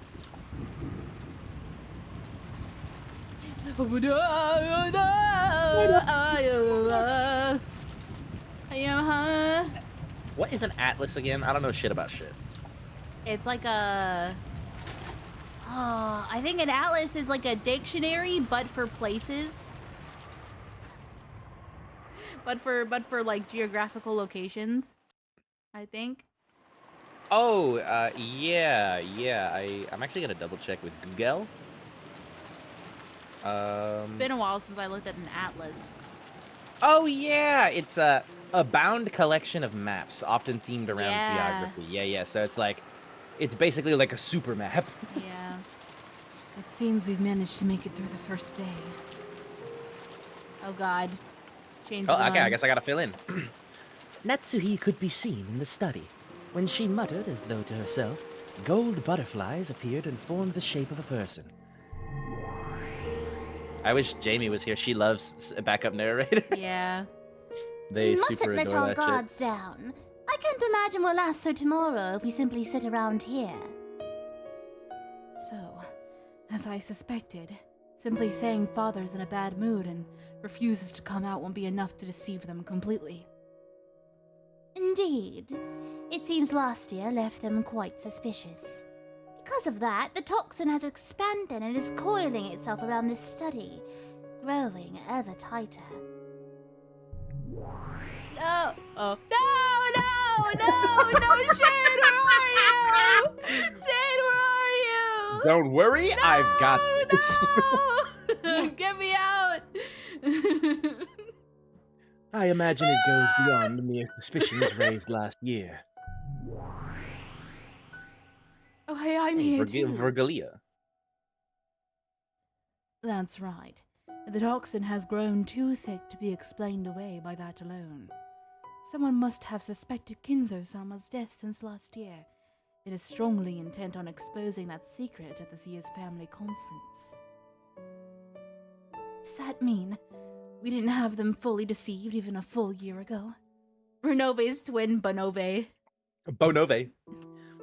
Unfortunately, it's probably best to assume that, given our current situation, the typhoon will remain here tomorrow, and the boat will not come for them until the day after. In short, we must endure for another 36 hours at the very least. It may not be visible to your eyes, Natsuhi, but the closed room barrier sealing this room was once very firm. Tonight, however, it has been worn down almost to the point of crumbling, like dry leaves awaiting a windstorm. No. He's Oh, back. perfect. Oh, thank God. You missed it, Shane. You missed Bonove. Renove's twin brother. Yeah, because it cut to a new scene. What you just missed was Erica and Battler went into the library. That's what she was looking for. She went into the library and found an atlas, which supposedly will help them work on the epitaph solution. And now we have cut to Natsuhi. Yeah, now we've cut to Natsuhi in the study, and they are discussing the lie of trying to act like Kinzo's alive when he's not. Thankfully, none of my characters are here, so this is the perfect time for me to take a bio break. Keep it going. Okay. I'm scared. Watch the scene end immediately. Yeah. I think we're gonna have to get a Shattler. If it comes to it. No, the storm is already here. Natsuhi-sama, I propose that we switch from the closed room barrier to something else. What do you mean by that? Are you suggesting we change our plan? That is correct. Vigilia-sama and I will reconstruct a barrier similar to last year's. In other words, we'll take Kinzo out of the study and have him tightrope walk from shadow to shadow where the toxin can't reach, just like last year. It may be dangerous, but I would like to second her proposal. Is this a joke? Do you truly intend to change the plan this far in? When one realizes they cannot withstand a siege, they must consider the option of abandoning the castle. Right now, this room is like a castle surrounded by enemy troops, with its walls about to crumble. If staying put means certain death, then you also have the option of riding out for at least one stand in an honorable defeat. After all, surrender doesn't seem to be an option in this fight. I'll protect Father's secret until the very end! If it's discovered, we'll have no chance to talk our way out of it! My husband's embezzlement will be exposed to the light of day, and the Ushinomiya family's honor will be destroyed! We must remain firm and prevent that no matter what may happen. Okay, I'm back, by the way. I saw on my screen, they said something about changing the plan. What was that about? They're basically like, they said make him walk from... Yeah, in other words, we'll take Kinzo out of the study and have him tightrope walk from shadow to shadow where that toxin can't reach, just like last year. Huh. Like, yeah, we will construct a Like, very basically similar give the illusion of his presence, Yeah. right? Also, I checked my phone in the bathroom. It's only been like 50 minutes, dude. We're so locked in today, and so much has happened. Calm down, I understand you. Process alchemy will soon yield great results. If we can just make it through this year, we'll manage. So don't get flustered. But we used this strategy precisely because we wouldn't be able to pull off the same trick as last year, right? Isn't it the height of stupidity to return to a plan you previously abandoned because it was impossible? Just what sort of plan could we hope to make at this point? Renove and I will prepare one. Leave it to us, for creating illusions is what witches do. All you have to do... Pressure on me. All you have to do is give us your permission, Natsuhi-sama. Man, where's Gap? Teacher and Renove are quite reliable at times such as these. And the servants of the one-winged Ingle? What the fuck? The one-winged eagle are top-notch furniture. Once Teacher and Renove reveal the magic we need, I imagine the servants will work hard to protect it. It still isn't too late. Let's take Kinza out of the study and make that illusion walk around. Did you forget we chose our current strategy because we considered plans like that and couldn't find anything that would work? It would be the height of foolishness to get flustered in an emergency and carelessly throw away our primary plan. But Natsuhi-sama, as you stand there amidst the toxin, you must realize better than anyone else that we will no longer be able to outlast the siege. I propose that we try and think of another plan without changing our objective of holding the fort. In any event, as long as we can keep this room sealed, no one will be able to deny Father's existence. After all, one cannot determine the contents of a cat box that no number of people could ever hope to open. Well, that may be true, but humans are capable of defying reason. It's possible for them to eat into an airtight cat box and go inside, like black ants closing in on a box of cake. Lady Berncastle's peace also worries me. They could also simply know what a dead cat smells like. It was fortunate that Erika-sama stole somehow. It was fortunate that Erika-sama stole the show at tonight's dinner. By doing that, she created an atmosphere in which it was possible to close down the family conference for the night. If you all had returned directly to the family conference as usual, the barrier might have broken tonight. However, it also made the toxin grow even thicker. After it thickens all night, it might manage to penetrate the closed room barrier with ease. Whether we continue to hold down the fort or not, we will not make it through tomorrow unless we prepare a new strategy and a new barrier. Lady Berncastle may have some plan for breaking the closed room barrier. We can't take that piece called Erika lightly.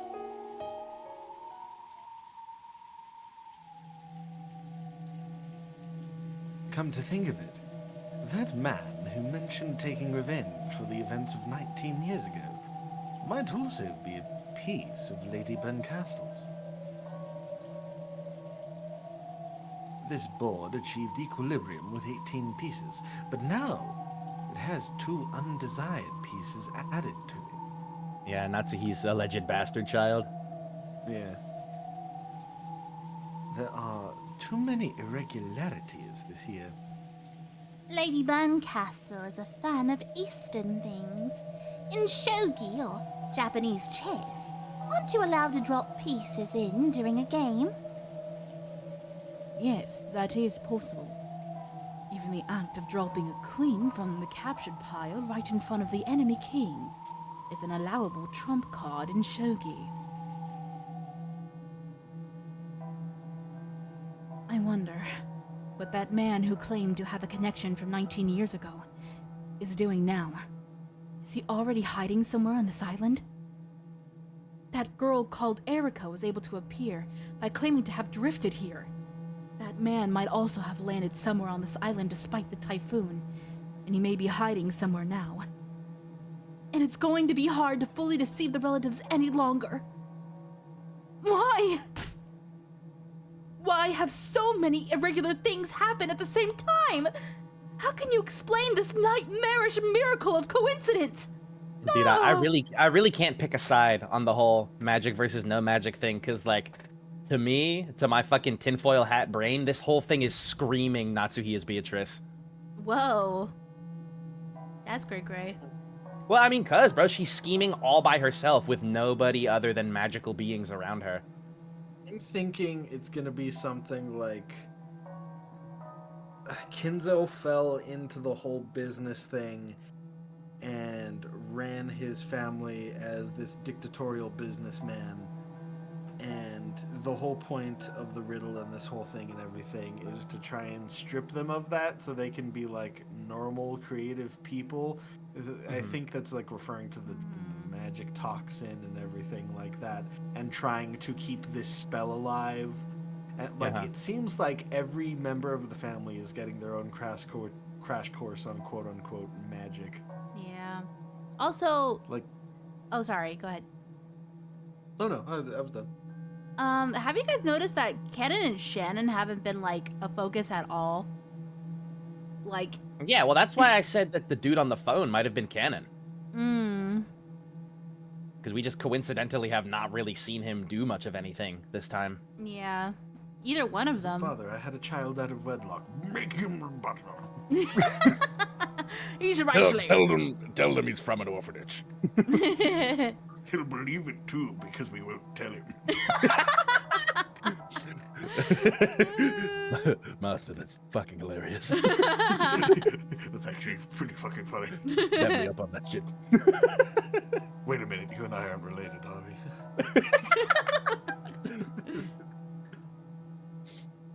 Natsuhi slammed the desk hard, held her head, and cringed at the pain from the overwhelming headache. AFAB assigned furniture at birth. That's fire. Lady Burn Castle controls miracles. There's no point being surprised at irregularities or miracles when she's around. While shogi is a game in which an enemy piece might suddenly appear in front of the king. For that very reason, you build up a perfect formation that won't allow for such weakness. Artistically, constructing a castle around your king. In that case, isn't holding the fort exactly what we should be doing now? Perhaps if we had a fort, we could hold. But we cannot hope for such a thing now. It's difficult to corner a king with no wall to his back, and even more difficult to corner one with open spaces in all directions. Think of a mouse. You can catch a mouse that's shut in a cage. However, catching a mouse in a field is like trying to catch a cloud. Natsuhi-sama, please allow us to consider this option. Kinzo-sama will leave his study and wander around the mansion on a whim, avoiding the gazes of the relatives. We will think of a natural-seeming plan for this by morning. Don't you see the danger? If we're willing to consider such a dangerous option, wouldn't it be better to continue acting as though Father's in his room in a bad mood? Tomorrow, the relatives will crowd around the study once again. They'll be right on the other side of that single door. When that happens, just how long do you intend to make it seem like they're having a yelling match with Kinzo-sama? It's impossible. And we must find some way to postpone that impossibility for 36 hours. If you tell me to do it, I will. I am Ushinomiya Natsuhi, the wife of Ushinomiya family. Of the Ushinomiya family head. Oh God. The wife who gives Ushinomiya family head. If you tell me to do that, I will act out a shouting match with Father for as many days as it takes. Ah!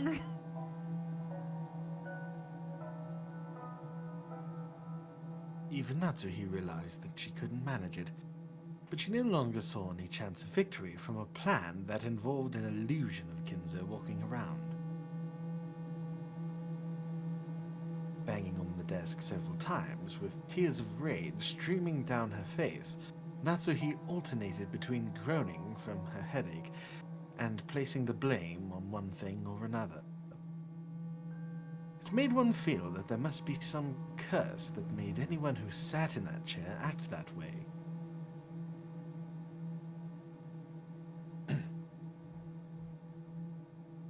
Mating shogi, what the hell? Hey, yo. Yeah. It's like a game of mating shogi where you are on the defensive.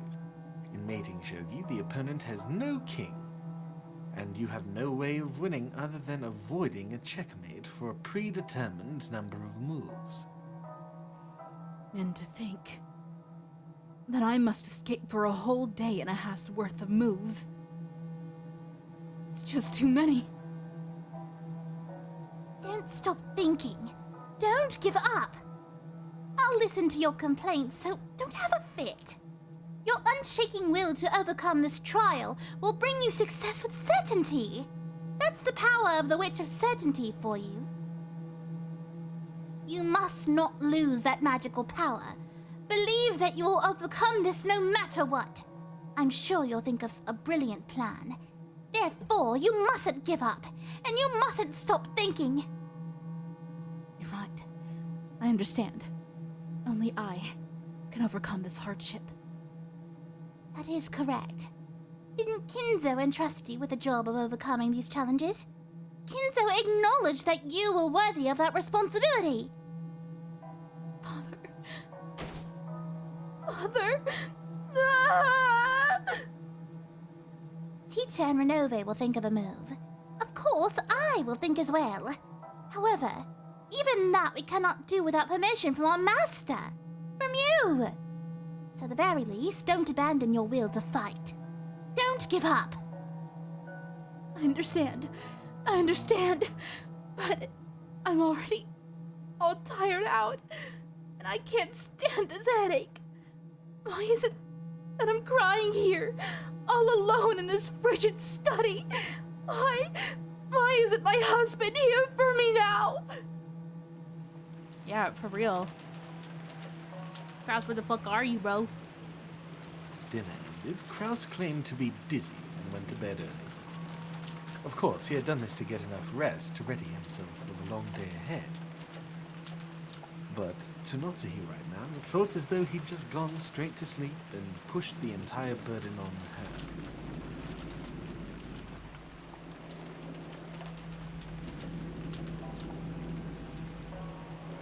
However, complaining about such a thing would mean her failure as a wife, not really. Dear God. This is a horrible way to look at it. Isn't a good wife's duty to work hard and put family first, even when her husband is resting?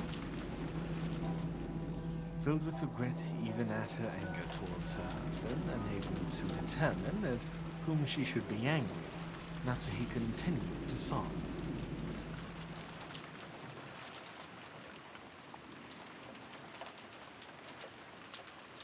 If only Kinzo could just speak to her kindly at times like this.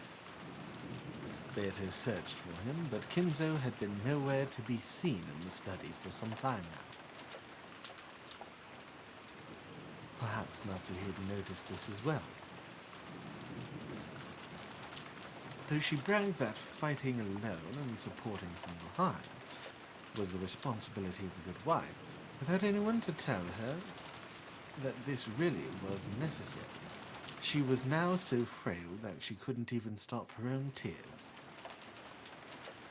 Just as Beato was trying to think of words to console Natsuhi, Vigilia tapped her lightly on the shoulder.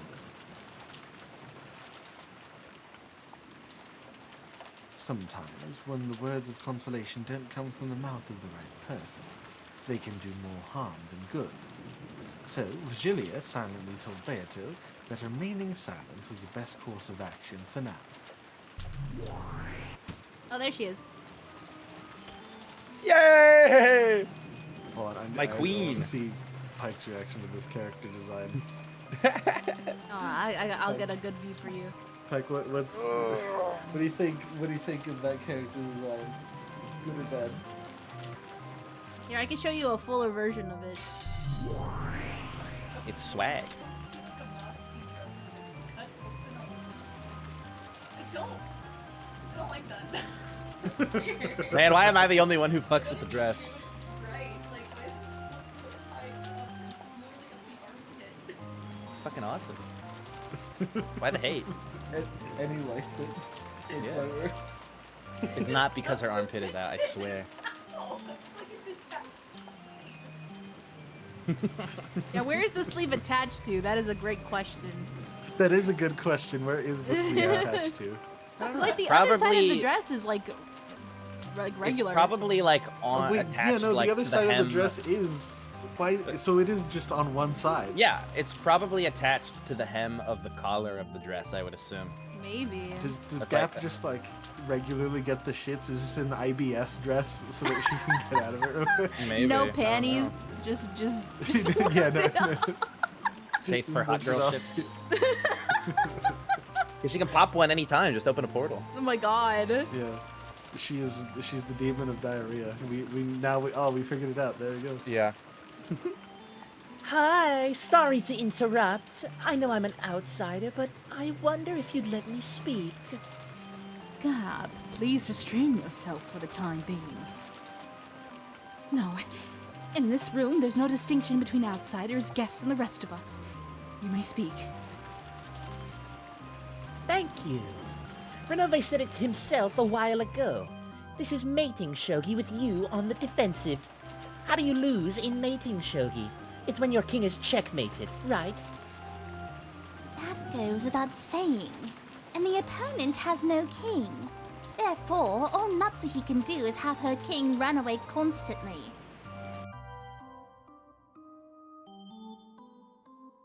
I see. So you're thinking of that move.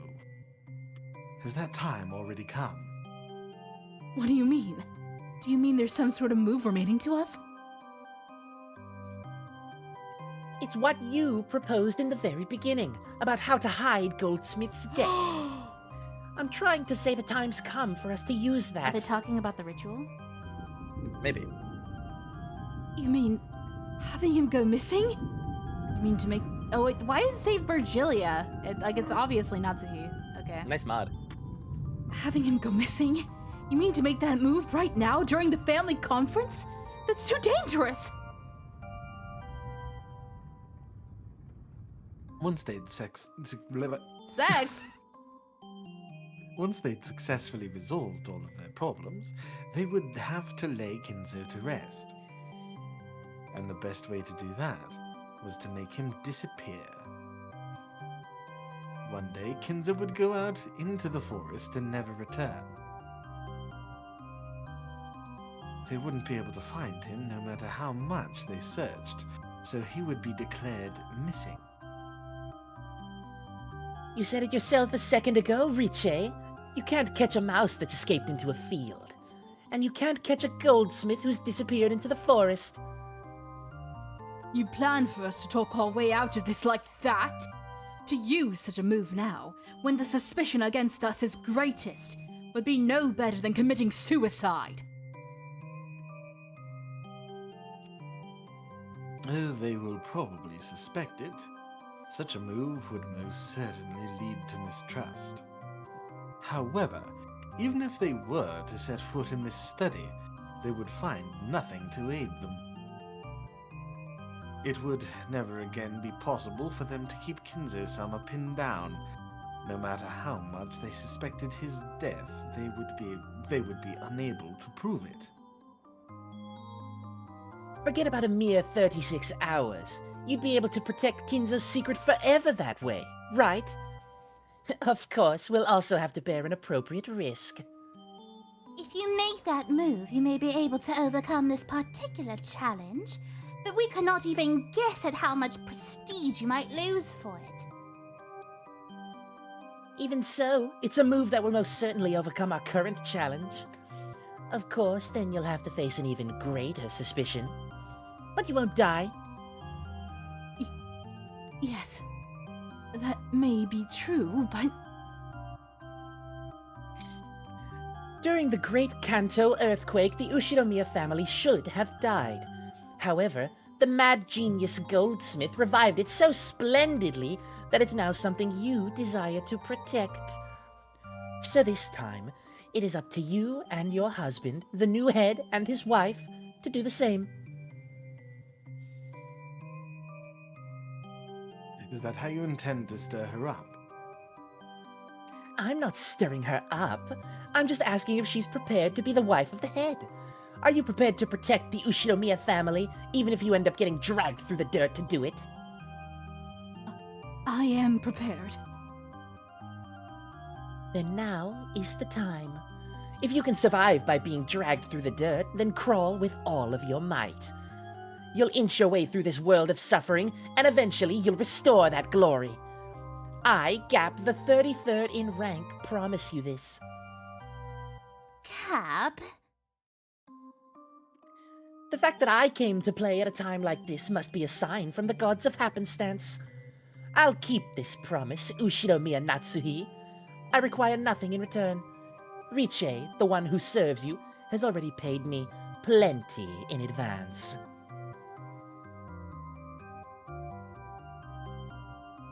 App may have seemed irresponsible, but she actually possessed a strong sense of duty.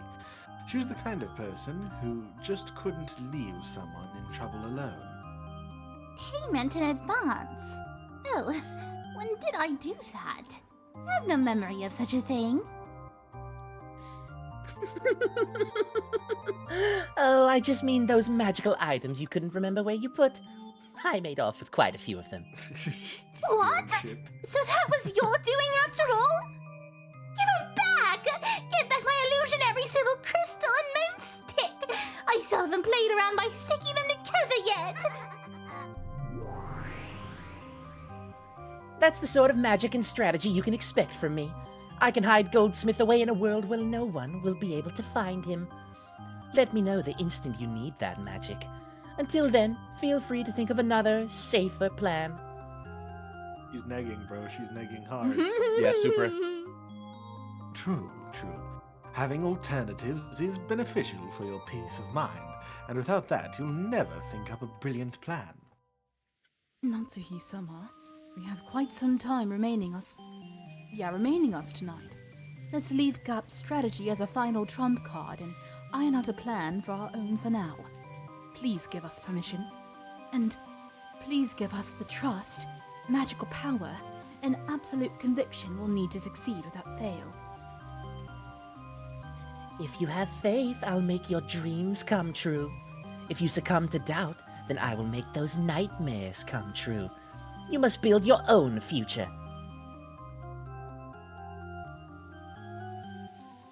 Inzo would disappear, and right in the middle of this family conference.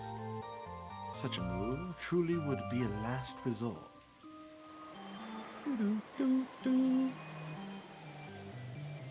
Burying this final trump card in her heart, Natsuhi decided that she would grope around for a different plan until the last second. After all, this long, long night has only just begun. Burncastle and her piece had just as long to prepare as Natsuhi did.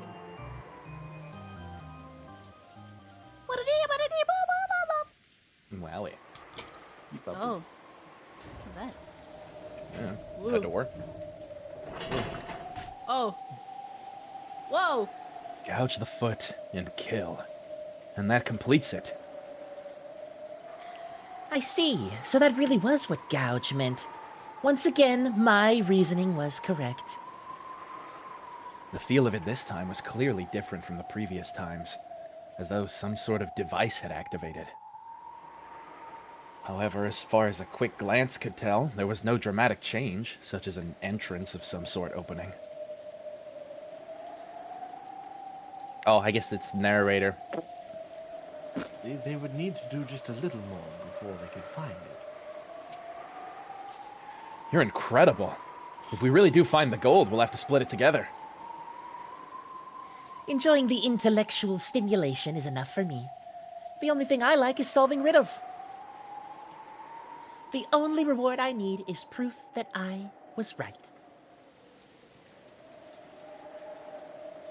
He shrugged it off, implying that just seeing the gold would be enough. Then she crouched down, peering fixedly at the lock mechanism. It's definitely no mistake to say this girl really loves solving riddles.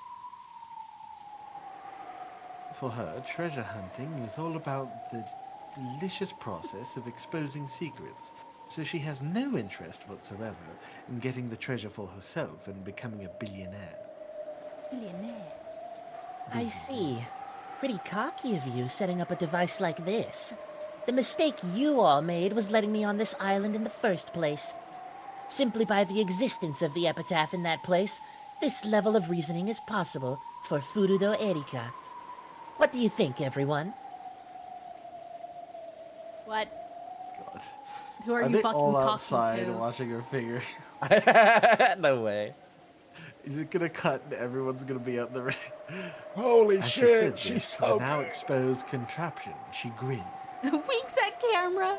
She figured it out off screen. Her smile was triumphant, but it was more fully characterized by the small bit of unpleasant disdain contained within. After solving the riddle, she was probably reveling in the pleasure of having won against the one who had proposed it, and she enjoyed her ability to scoff at this person now. If we find the gold now, the successor won't be Kraus-san, but you. Well, I wonder. Isn't Kraus-san kind of arrogant? You might even call him a braggart. It'll be pretty amusing to see him lose both the gold and his position as the successor to his nephew in the course of a single night, won't it? Hey, yo. Dude, do you think this might be the route where Battler gets to be the head? Oh, maybe. That'd be crazy. Erica was still crouched down as she spoke, her back to Battler as she toyed around with the device. Dude, and he would be the only one to survive because he got...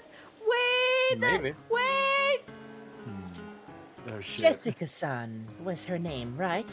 The girl who talked back to me. Uh-oh. Yeah. She really was acting big about her father being the successor. When she wakes up tomorrow and learns that you've inherited all the gold, and that her father's no longer the successor, I wonder what kind of expression she'll have on her face. You don't talk shit about his big-titted cousin. Right? He's into that weird shit. He's into it. I've got no intention of keeping that 20 billion to myself. Well, even if I got 10%, that'd be as much as I can handle. We can split the rest fairly amongst the family.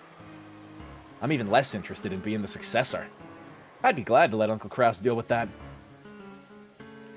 Will you really be able to settle things that easily in the end? Well, rather than trying to make guesses about that, I imagine it'll be more fun to guess at the expression Jessica-san wears tomorrow. And what kind of sad excuses she'll try to make.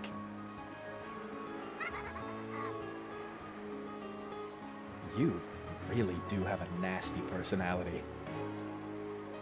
Oh, couldn't you reason that out from the time you learned that I liked solving riddles? I'm an intellectual rapist who enjoys exposing things people try to hide. Get it? What the fuck? The same thing goes for solving the epitaph's riddle. I bet you wanted to expose the gold grandfather worked so hard to hide. Yes, that was my goal at first, but it changed partway through. Partway through? Change to what? I mean Jessica-san. She butted in on my reasoning, contaminating that pure and noble time. Ever since then, I've been trying to solve the epitaph so I could teach that Jessica a lesson. My character's a little twisted and she's a little crazy with it.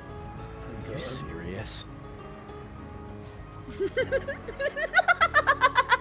I'll make all opponents surrender, no matter who they are.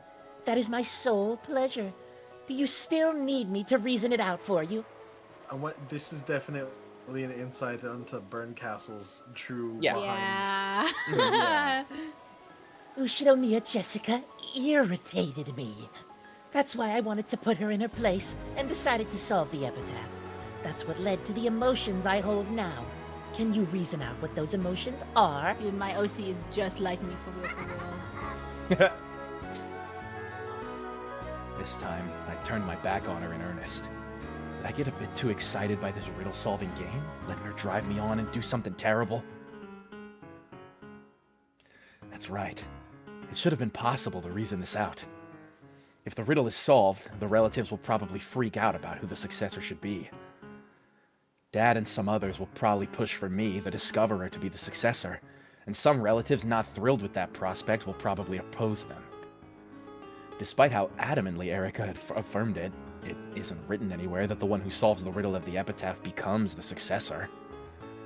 Because of this, it'll lead to a fight between those who acknowledge that theory and those who don't. If If I reason out what'll happen next, as Erica did, it'll probably lead to a messy fight between Uncle Kraus and the rest of the relatives. Now that I've solved the riddle, will Jessica admire me or curse me? I don't want to think about that now. Erica was still mumbling. Apparently, she had already started trying to reason it out. As I began to feel very bad, I vaguely gazed out into the black night. Yeah, the intellectual rapist line is like fucking super famous. I have never seen that before, and I'm glad I didn't, because that was really funny. And oh dear God, that was wow. At that time, I looked at a dim outdoor light and saw the silhouette of a person in front of it. I thought I must be seeing things. After all, it was unthinkable that someone could have been standing there this whole time, pounded upon by the rain without even an umbrella. However, the silhouette didn't move an inch. And maybe... No, it couldn't be. It was looking at me. And it was... Oh, is this the guy? Oh, shit! Yeah, there he is. I thought so. Oh no, it's friggin'. Yeah, fake Kinzo. Grandfather. At that moment, I understood. Grandfather's probably been watching us solve the riddle this whole time. And he watched as we spectacularly solved the whole thing.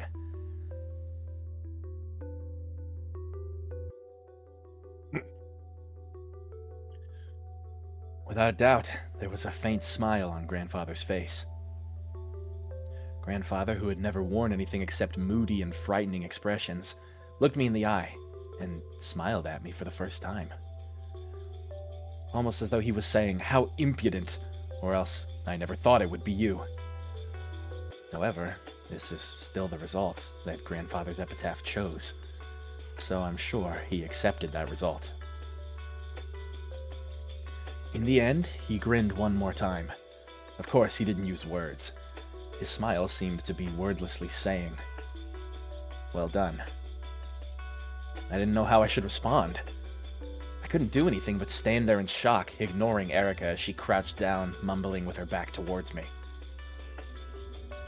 Then, Grandfather stretched a hand out from the folds of his cloak and pointed at something.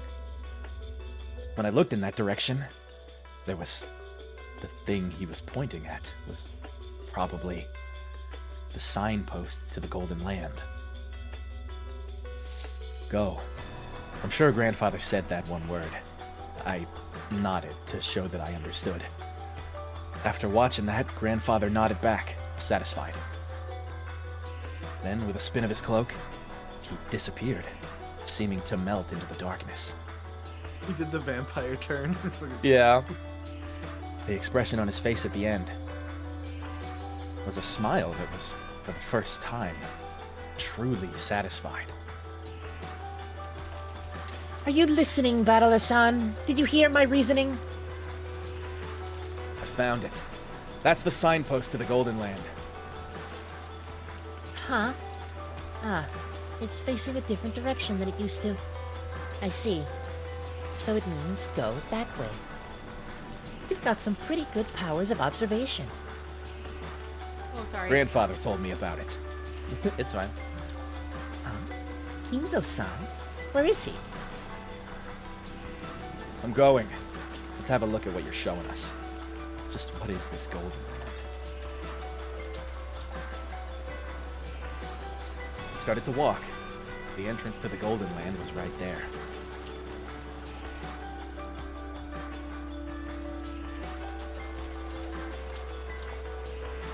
So, my epitaph has finally been solved. It was Battler who did it. Wonderful. Couldn't be better.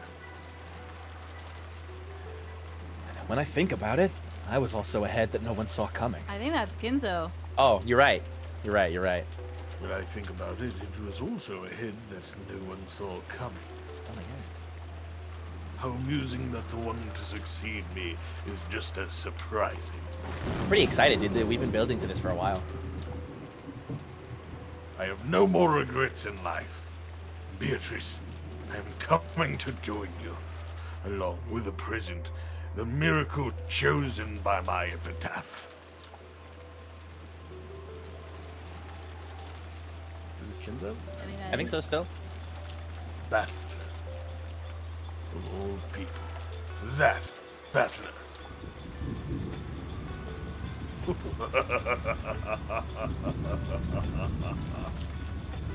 At the very end of my life, I have seen a true miracle. Yeah. Beatrice, I've won this bet. Yay, Kinzo wins. Yay! Beatrice! Yeah. Beatrice! Who's peeing? It's me. I'm peeing. I'm sorry. You're both peeing. That makes sense. Yeah. There's multiple drips. Down the stairs. Yeah. Okay. Oh, There it is. There it is. Yahoo! Yeah. Yahoo! Wow. Motherfucker said Yahoo. Except for its non-corrosive properties, there's no practical way to turn gold into money. I imagine it'd take a lot of work to exchange all this for cash. At the end of a crude underground tunnel, in a VIP room so beautiful it seemed improper, was a pile of gold so large that there could be no doubt in its 20 billion yen worth. Bro just jumped and clicked his heels. Yeah. Oh, narrator. Erica was calm, but Battler couldn't suppress his excitement. As for which of the two was the correct reaction to show after seeing a mountain of gold, only those who saw the scene with their own eyes can say for sure. In this day and age, it's said that an average salary man earns about 200 million yen in wages over his life. And this is 20 billion yen worth of gold. And with even 1/100th of this golden mountain, a single human could live their entire life without working. For real. What is labor? Isn't it the very point of a human's life? Since a person who doesn't work cannot eat. That's what they tell you. If so, then 200 million yen is enough to make a single person's life complete. And this is 20 billion yen. This would account for the labors of 100 humans. No, a single human life 100 times over. Of course, if you still wanted to work, you could. Any money you gained as a result could be used to play with. After all, you would already have enough money to live your life in... Money to live for your entire life. No, for eternity. No, that's... Oh, it's been Battler the whole time, I guess. No, wait. I mustn't keep it all to myself. I can split it up among 100 people. If I could create a world where a full 100 humans wouldn't have to work for their whole lives, just what kind of world would that be? Yeah, there's no doubt at all. This is the Golden Land.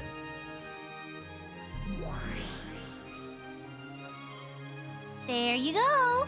Burn Battler magnificently discovered the gold. Congrats.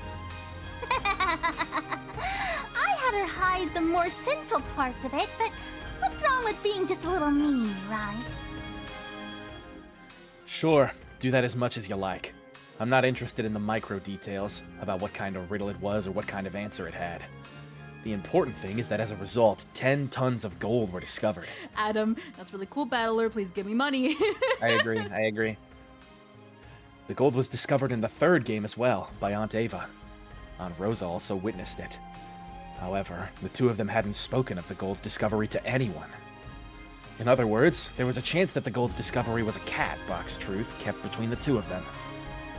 More specifically, it was possible the gold didn't exist and was just an illusion. However, I have finally found it. The cat box has been opened. It'd be a waste of time to do that repeated thing, so I'll give you a little bonus. This mountain of gold is real. Okay, we know that's big. We know the gold Yeah. is real. All of the nuggets piled up here are real pure gold. There are absolutely no tricks such as replicas or fakes. Okay, got it. I'll accept that this gold exists. However, there are still some things I can't accept. Of course. You met with him, didn't you? With Kinzo. Even though Kinzo's supposedly an illusion, you met with him just a second ago, right? I guess that really was magic, wasn't it? Ridiculous. I didn't exchange any words with Grandfather. I only felt as though Grandfather and I had exchanged words. Give it a rest. The same move won't work again. In that case, your blue truth, if you please.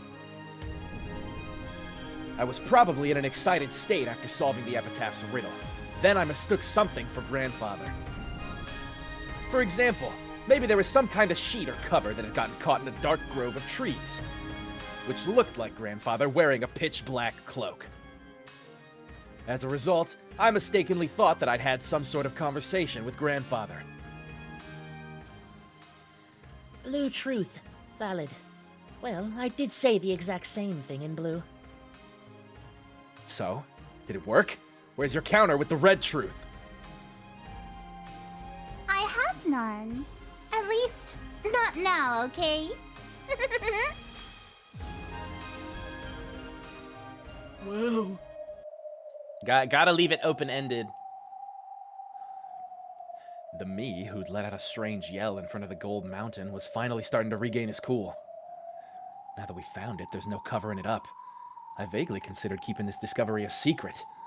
However, Erica wanted to prove that her own reasoning was correct by announcing this to everyone. She really is an intellectual rapist, just as she says. The puzzle-solving game is what's important to her, and she doesn't intend to take any responsibility for what happens after the riddle is solved. A riddle is sort of like a lock. Locks exist to be locked, and they're only significant when they are locked. Therefore, it ought to be essential to have some goal in mind when exposing such a thing. However, to this girl, the act of exposing it itself is her final goal, and she has no intention of taking responsibility for anything that happens later. Maybe the true storm to hit Rokenjima isn't the typhoon, but her. Oh, fire. She won't keep this discovery secret. She'll definitely announce it so she can bring about her success. Then she'll call a real storm down upon this island. I won't be able to keep this covered up. In that case, there's nothing to do but announce this fact fairly to all. I can imagine what'll happen after that. As she grinned, Erica muttered to herself. She must have been anticipating the uproar that the relatives would soon bring about. To her, merely imagining that was far sweeter than 20 billion yen in gold. Simply by the existence of the epitaph in that place, this level of reasoning is possible for Furudo Erika. What do you think, everyone? Girl, who are you talking to? Oh, The audience. she might be talking to us, guys. She's definitely talking to the audience. She might by be the way. breaking the fourth wall. I wasn't listening. It's because Burncastle has already broken the fourth wall multiple times in the past. So. Yeah. What do you think, And my everyone? OC can also break the fourth wall like Deadpool. Yakadaboto cool. Knock, knock, knock, knock. Knock, knock, knock, knock. Knock, knock, knock. Knock, knock, knock, knock. Who the fuck is knocking? The sudden sound of someone banging fiercely on the door brought Natsuhi to her senses.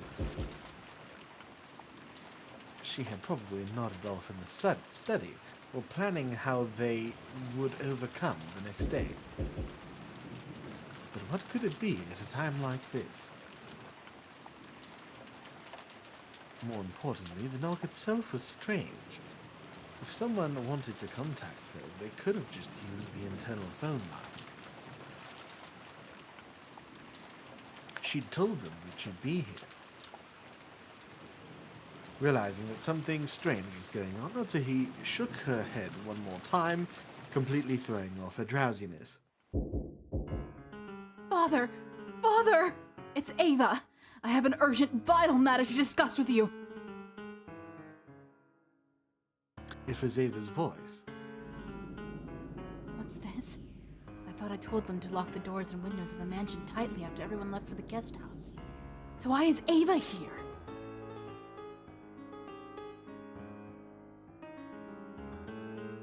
Natsuhi ran up to the door, responded with a small knock, and spoke through the door in a quiet voice.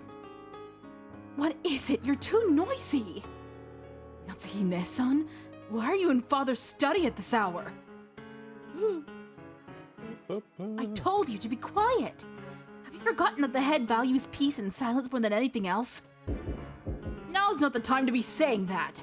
Stop harping on that and open up quickly! Bring Father out! The head just went to sleep. I don't know what business you have, but I will deal with it tomorrow. I don't have any business with you! Just open up right now! Sometimes multiple schemes and assumptions can fall apart due to the most direct, simple, and emotional of strategies. This is bad. If I open the door, Ava will probably throw herself forwards and rush into the study. Now I can't even open this door. At that moment, the phone suddenly rang. It's okay. Both of the keys to the study are here. No one can open this door. Natsuhi inched away from the door and grabbed the receiver. Hello? It's Natsuhi. It's me. Things are bad. I want you to come down to the parlor, quickly. It was from Kraus. His tone was strained. What in the world happened? It would seem that Battler-kun and this guest called Erika solved the witch's epitaph and found the gold. Huh? Is that true? Rudolph and the rest have forced their way in. They're saying Battler-kun will show everyone the way to the hidden gold. Right now, Eva-san is just outside the study door yelling at me to open it. But if I do that now, she might push her way inside. I understand. I will go there too. Don't worry about Ava. Just stay there and don't do anything. I'll give you a signal once I've gotten Ava away from the door. So leave as soon as you hear that. Ready?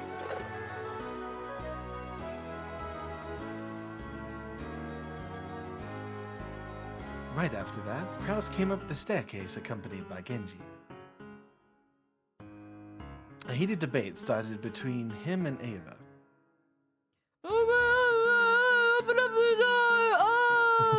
No, calm down. No, stop. Stop it. In the middle of that, there was a small knock as a signal. Kraus had cleverly pushed Ava away from the door and distracted her. During that gap, Natsuhi slipped out of the study and quickly shut the door.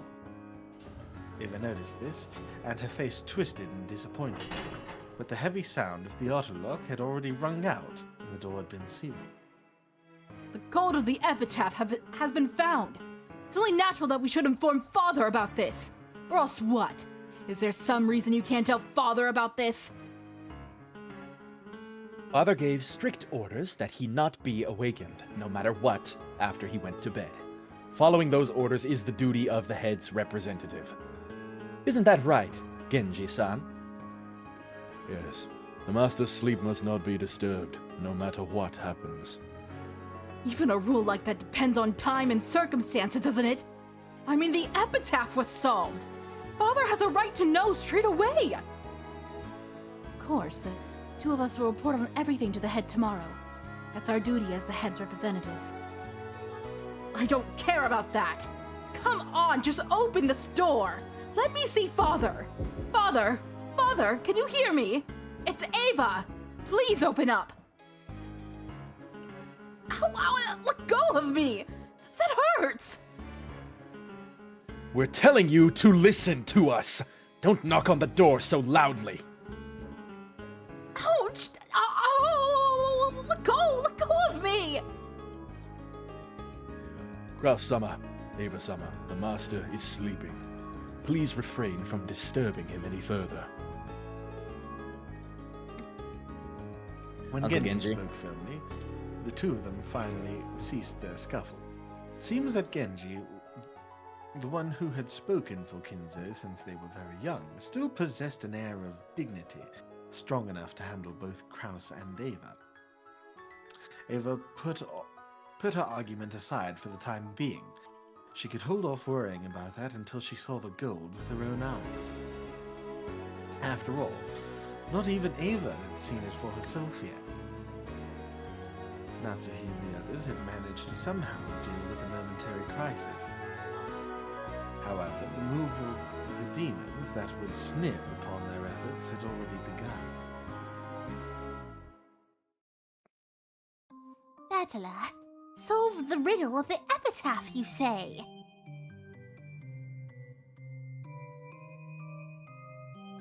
Yes, though he had a lot of help from that Erica girl, Battler was the one who reached the answer. Erica has proclaimed that she will abandon her rights to the Golden Land. Therefore, the one who reached the Golden Land is Battler. Fate can be truly amusing. To think that Battler-sama would make it there. What will you do, Beato? You promised to stop the ceremony, and it's the ceremony if anyone solved the epitaph's riddle. Yes, that was the deal. That was the deal, indeed. Apparently, Battler-sama does not intend to become the master of the Golden Land. It now seems that no one will become our master. That is also fate. It has been several decades since we first manifested in the human world through our bond with the Lord Goldsmith. The time since then has been so very fun.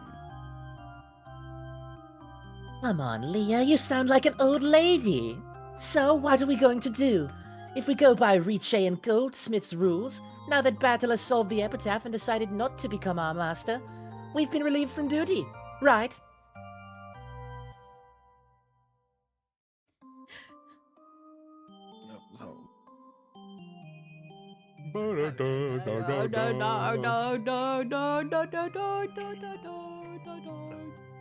That's true. I've no regrets at all. I've been prepared to be kicked down into the cocytus this time. Wait, we can't let that happen. You might not have any regrets, but I will keep on serving Natsuhi.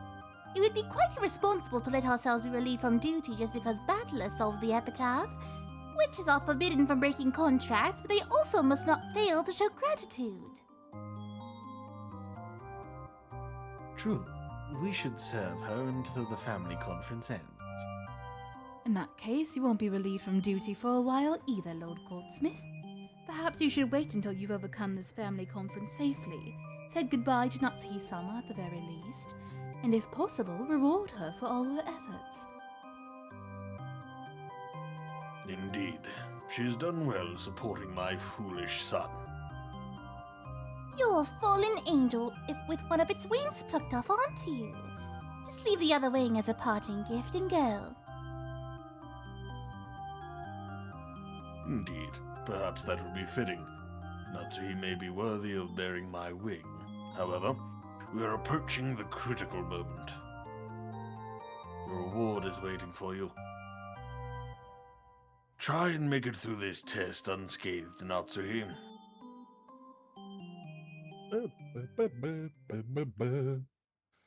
What's the test, man? The test, I guess, is getting through the. Oh my god, we found the epitaph! Yeah. Battler leads them down there. It's just a giant pile of like dead rats and shit. Yeah. Just sewage. Well, Battler's gone crazy. The mountain of gold left everyone speechless. Regardless of how strongly they had believed in its existence, no one could look at this much real gold and not be shocked. To think a place like this existed. I can't believe it. That Dad. Oh god. Everyone was stunned by the gold. The first one to break the silence and jump around in ecstasy was Hideyoshi.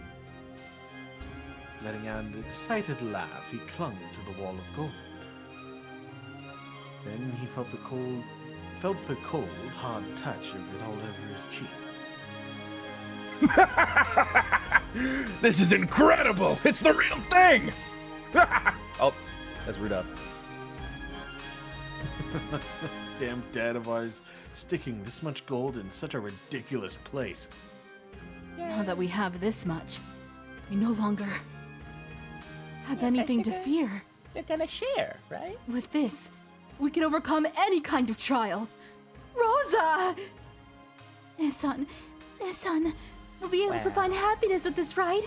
Hooray! Wow! They Yay! hugged! Sisters, girlhood! Ava and Rosa moved towards each other at the same time, and hugged as they broke down crying. Ecstasy, shock, wonder, and sighs. After stepping forward in front of the pile of gold that caused these mixed emotions, Erica spoke as though she were an announcer in some show. Oh God. If this world is money, then this gold is the embodiment of happiness. Congratulations, everyone! I pray that this discovery makes all of your lives richer. I take my hat off to you. To think you'd solve the epitaph within a single day of coming to this island. If you couldn't solve it in a single day, then you wouldn't be able to solve it no matter how many days you had. After all, it doesn't take more than an instant for your little gray cells to give you a flash of intuition. Also, I wouldn't have been able to solve this riddle myself. I ask that you praise Battler-san's achievement as well, everyone. I abandon any rights to this discovery. I'm already satisfied to have my reasoning proven correct. So, I'd like to give Battler-san full credit. I may be here, but please, continue your discussion as though I wasn't. Battler-san called all of the adults here, making sure that none of the cousins would notice. That can only mean one thing. He must have wanted to begin the true family conference with all of you. Erica, quit deciding things on your own. Oh yeah. My apologies. In that case, I'll step down as the facilitator of these proceedings. So, who will take my place? Shrugging, Erica looked around at everyone. After a short period of silence, Ava made the first move. None of us have forgotten the deal we made earlier today, right? Yeah, divided between the four of us with 2.5 billion each, and then the successor gets another 10 billion. Oh yeah. Wait a second! Who decided the one who discovers the gold becomes the successor? Hold up, you won't be able to get away with that, Nazi-san. We've all been arguing based on that premise this whole time, haven't we? You really think you can pretend that never happened now? That's right. Weren't you the one worrying about how, if one of the servants solved the riddle, they might consider themselves the successor? But nowhere is it explicitly written that that's the truth, right? You bastard! Oh my god. We were all aware of it, weren't we? Not justified. That's right, Aniki. Are you gonna change your position this late in the game? Though it was never stipulated, I believe it was common knowledge between us. I don't see how you can suggest we ignore it completely. You can't just interpret the head's epitaph however you like. Where is it written that the one who finds the gold becomes the successor? The epitaph was decided upon by the head. You have no right to decide these things for yourselves. Calm down, Natsuhi. How could I calm down? Yes, I do find it quite impressive that Battler-kun solved the epitaph. I certainly believe he should be rewarded for it. However, it's clearly a stretch to suggest that he deserves half of everything. And you won't get away with the argument that the discoverer becomes the successor. That's low, Natsuhine-san. Dude, these two continue to be the worst. This is Yeah. completely different from what you were saying Consistently. earlier today. I agree. Though it was never stipulated, the fact that whoever solves the epitaph becomes the successor has always been the greatest unwritten rule we've had. It's not fair if you start complaining about that at the last second, right? Yeah, it isn't fair. Anyway, Wow. Wow. You see why I hate this bitch? This gold is Father's. We You see can't why I hate her? decide how it will be split up without Father's permission. Bitch, you and your husband can go to hell. No way! That's low, Natsuhi-san. We were talking about this on and on earlier, right? Are you saying that whole conversation today was a bunch of bull? It just ain't right. Someone's Why gonna don't pull we out a just gun, vote I on think, it? Maybe. Yeah. Battler-kun, the one who found the gold, is the successor. My husband and I have no objections. What about you, Rudolph and Kyrie-san? Rosa? No objections here. Nice going, Battler. I love you, I have no objections either. Battler-kun is the true successor, chosen by the epitaph. If you aren't satisfied, then why don't we just ask Father directly? Uh-oh. That's right. Just like you said, Natsuhine-san, Father is the one who wrote the riddle of the epitaph. And he's also the proper owner of this gold. In that case, shouldn't we talk to Father about this directly? How should Battler-kun, the person who discovered the gold, be treated? I believe Father is the only one capable of making such a decision. But... Didn't I tell you to calm down? Rosa and Kyrie-san are right. Let's ask Father. Your turn is already over, Nissan. Natsuhine-san. Uh-oh. Yeah, bring Father out to us. We won't get anywhere with just you two. Let's begin the real family conference. Does this look like something you can put off just because he's tired? If we take this thing lightly, we'll have a massive problem on our hands. Hey, are you listening? We won't get anywhere with just you. Bring Father out right now. My god, Hideyoshi. A family conference is always like this. How the hell do I know? They're probably always like this on the inside. Looks like they won't be able to get this figured out right now without Kinzo-san. To think he's being called out to settle his children's fight, even though it's been announced that he only has a short while to live. I wonder how he feels right about now. Imagining that. No, reasoning that out will be a treat.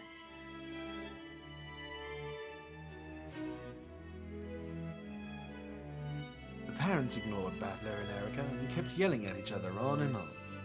Even though Battler had more or less imagined this sort of thing happened behind the scenes, this was the first time he'd seen it. He'd suspected it since 6 years ago, and he'd been able to get a pretty good idea of what this was like by the darkening expressions on his parents' faces when this time of year drew near.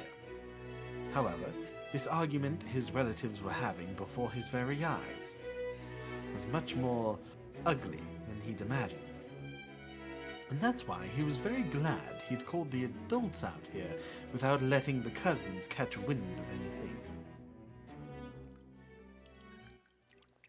Damn, dude. Guys, stop peeing. Agreed. I can't help it, dude. When you gotta go, you gotta go.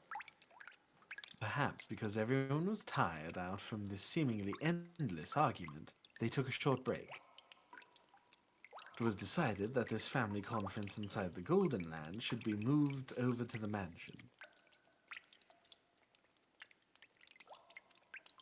This place may have been gorgeous, like a VIP room, but there was no heating and it was a little cold.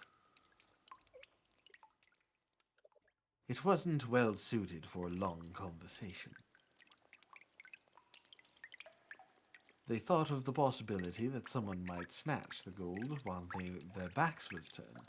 But of course no one could manage much with just human hands in a small amount of time when it's 10 tons of gold they're dealing with.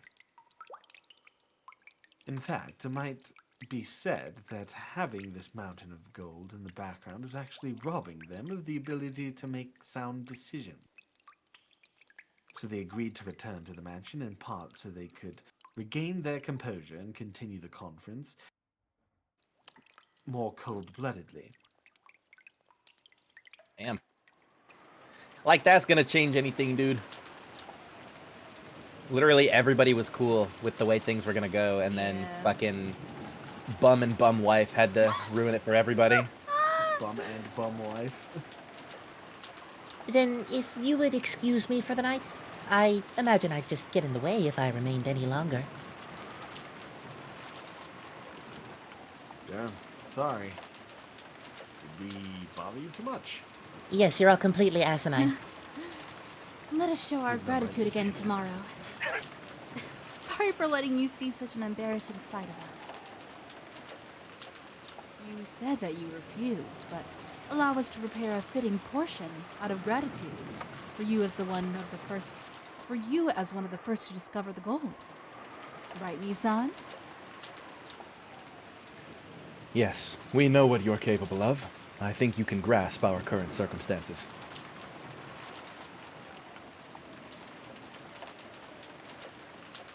20 billion yen in gold isn't something they wanted out in the open. They didn't want an outsider like Erica telling people about it. Of course, Erica had already reasoned doubt that much. She wore an unpleasant smile on her face as though she understood all too well. You don't need to worry about me. Of course, I have no desire to tell anyone about this. And if I did, no one would believe me without proof. I got to see something interesting tonight. It was quite a spectacle, so I'm more than satisfied. Oh my god. That's the first time we've seen that sprite. Yeah, that's a new still. Yeah, hold on, let me give it I see. I guess it's not every day you see 10 tons of gold.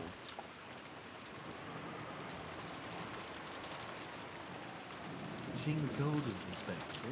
Of course not, judging by Erica's dark nature. It's obviously what she's so happy about. Oh, whatever. I thought about telling her to just go away, but even I wanted to get out of this place. I tried to head back to the guest house along with Erica.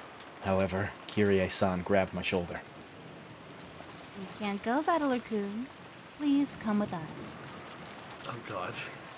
Yes, you're now a real successor. You gotta have an audience with father and have him acknowledge you right away. That's something only the family head may decide. Don't make things up on your own.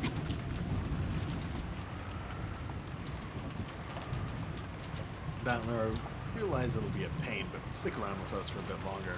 Don't say anything. Just stay quiet and keep your head down. Got it? Just do whatever you want. It would have been easy to say that I had no interest in being the successor, but I was sure that would only add more oil to the fire. Even if I hadn't been ordered to keep quiet, staying shut up like a clam was clearly a good idea. In that case, would it really be so bad if they just let me go back to the guest house? Dad put his arm firmly around my shoulder, and I told him it was uncomfortable and to let go. However, he didn't pay attention to a word I said. He don't want this, bruh. He's a simple guy. Yeah, bro. Just give him $10. He'll be okay. That's what I'm saying, bruh. I've solved the epitaph, just like you wanted. Oh, ow. When you were the game master, we'd always get those letters. Try and solve the epitaph. If you don't, I'll kill you all. Why did she want to make us solve the riddle of the epitaph? By solving it, we found a mountain of gold. Yippee for us. And what about Beato? Does she gain anything by having us find the gold? Or does she lose something? As far as chessboard thinking tells us, people don't ever make moves that cause them to lose something. That means you must have something to gain by having us solve the epitaph. No. This child has nothing to gain from having someone solve the epitaph. Are you sure that's okay? Using red like that without her permission. This child most likely wishes for it. Virgilia, who had suddenly appeared there, quickly gave an answer to my question with the red truth. In the past, I sometimes guessed that Beato tried to make us solve the epitaph because she wanted to make us find the gold's hiding place for her, so she could snatch it away. Is that wrong too? Yes. In the first place, the gold of the Golden Land belongs to this child. She had absolutely no need to make someone find it for her or snatch it away herself. Yeah, we knew that already. Of course. Beato is Beatrice the Golden. Isn't she the master of the Golden Land and the Ushinomiya family alchemist? That totally makes sense. However, that makes me even more confused. Even if someone exposed the answer to the epitaph's riddle, Beato has nothing to gain. No, to the contrary, her own gold might be stolen away. In that case, I'm understanding this less and less. I understand the epitaph murders. It might be revenge against the Ushinomiya family, or else a ceremony to revive her powers as a witch. After all, she's probably doing it because of some reason or goal of her own. But what's the point of her telling us to solve the epitaph? Whether we solve it or not, she has nothing to gain at all. In other words, the whole issue of whether the epitaph is solved or not is immaterial in Beato's eyes. You're right. Whether the epitaph's riddle is solved or not, this child stands nothing to gain at all. It doesn't matter whether it's solved or not. In other words, could we say that the epitaph's riddle is immaterial to Beato? You're right. The epitaph's riddle doesn't have any meaning for this child. So even if you take it to an extreme and call the epitaph's riddle immaterial, it may not be possible to argue against your claim. Beato, why are you making us solve the epitaph's riddle? If we liken the witch you are to a pair of scales, the epitaph murders lie on one plate, and the riddle of the epitaph lies on the other plate. After all, she's saying she'll stop the epitaph murders if the epitaph is solved. In other words, the epitaph's murders and the epitaph's riddle are worth the same to Beato, like two sides on a balanced scale. That means that both the epitaph's riddle and massacring all the relatives are equally significant from Beato's point of view. But Virgilia responded with the red truth.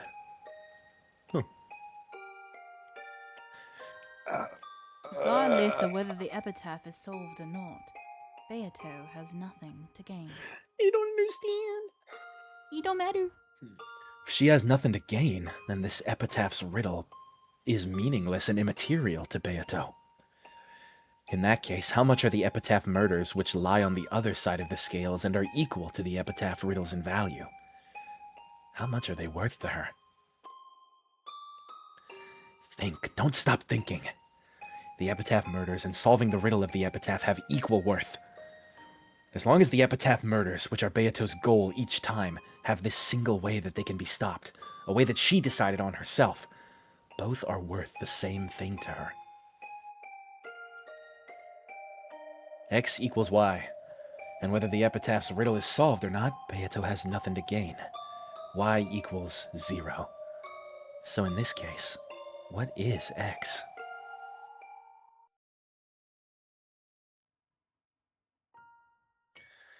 Wait a sec. That means the epitaph murders are also meaningless and immaterial.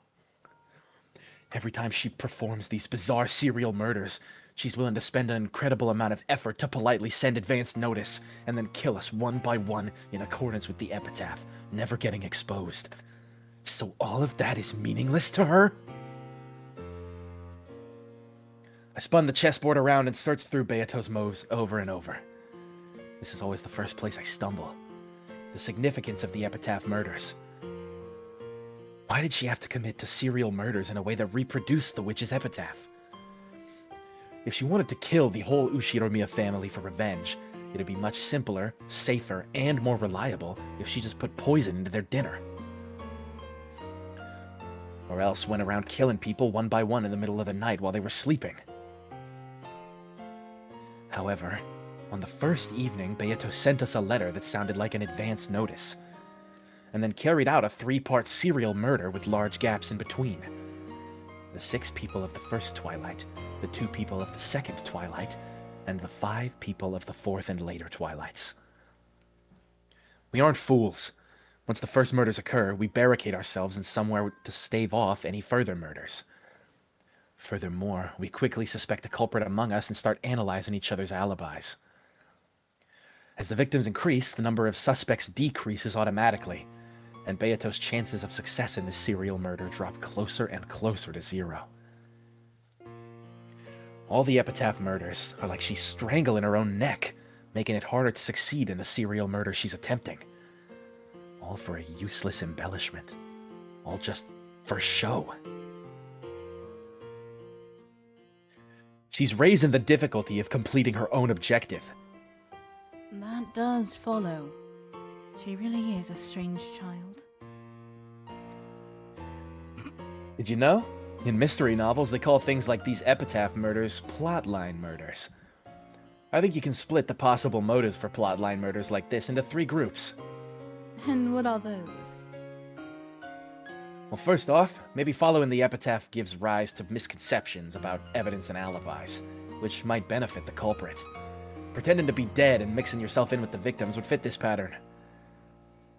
As would committing murders that don't actually follow the epitaph, giving yourself an alibi by getting people to incorrectly guess the order of events. I see. So perhaps she only made it to look as though she was killing them in a ceremonial fashion, following the epitaph, when she was actually guiding their thinking in a manner that benefited her. I do find that intriguing. However, in our games, the dead are truly down for the count thanks to the red. While she might have confused people in the world of the game board, she can't confuse us up here like that. In other words, the most obvious possible goal for her isn't the real one. In that case, what are the other 2 possible reasons for carrying out plotline murders? Another one is coincidence. A crime just happens to resemble the epitaph without anyone in particular trying to make it do so, and the witnesses mistakenly think it's a plotline murder. Humans try to find cause and effect in everything they see. If we think we know what something is, then that's how it looks to us. I see. That's intriguing too. But would that really work? In this child's games, advance notice the crime is always given before the murders of the first twilight. Also, I believe you've repeatedly found letters and circumstantial evidence that clearly show that the culprit is carrying out epitaph murders. Yeah, that's right. It isn't coincidence. From the very beginning, Beato's been advancing with the goal of making this look like a series of epitaph murders. We weren't mistaken about that. These are clear plotline murders. So this motive, or lack of motive, doesn't work either. In that case, there's only one motive left, right? The last one is because they want to show someone something. More specifically, fear. By following the epitaph, she gives the others clear notice in advance that the murders will occur. The survivors are in constant fear of the murders, which they're certain will continue. In other words, this child performed these epitaph murders to make someone feel the fear of death. Or at least, that'd explain things pretty well. The grotesque mutilation of corpses and the dark decorations were all a show to terrify us. To terrify whom? Huh? Well, like I said, us. After hearing that one line Virgilia spoke so casually, my thoughts clouded over once again. Is it really sufficient to use the vague word, us? There are many humans in the Yoshinomiya family. There's the head and the one who holds the rank of his successor, grandfather and Uncle Kraus. There's the relatives who have some pull in the business world. On the other side, you have the young cousins, who usually visit at most once a year, and the unfortunate servants who just happened to be on duty that day.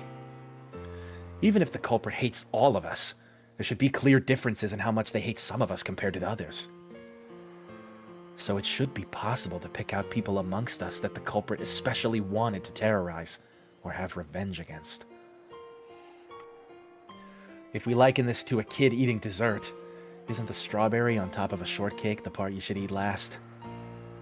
No one tells you that you shouldn't eat it first, but our mentality encourages us to save it for later. I never save it for later. I do. In that case, the culprit will want to leave the person they hated most until the end. Yeah, Like that line by my favorite character in this novel I like. Something about how the worst way to kill someone is to murder those close to them first, make them as miserable as possible, and only kill the person then. Oh my, that must have been quite a terrifying novel. How frightening. In that case, you could argue that the people who stay alive until the end are the ones Beato hates the most. However, every single time, the order people get killed changes around completely. If we try counting up the people who live until the last twilight every single time, even though they do die in the end,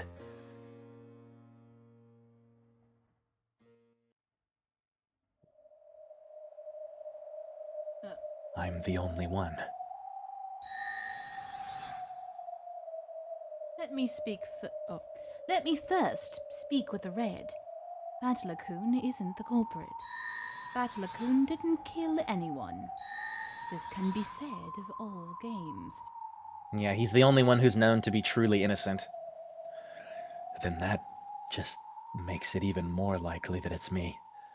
It means the sole reason she had for bringing about the Epitaph murders was to show them to me. She wanted to make you suffer, bro. Every time, Beato brags that she'll choose whom to kill next with a roulette. However, I'm the only one she never kills.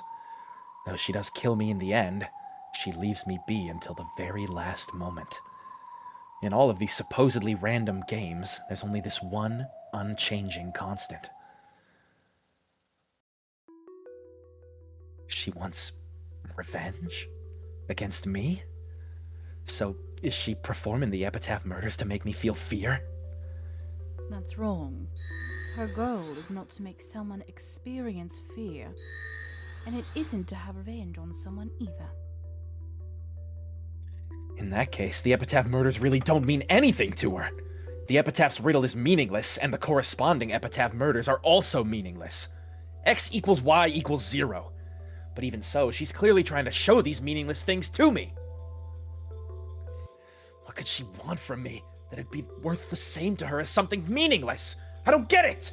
The more I think about it, the less I understand what she's thinking.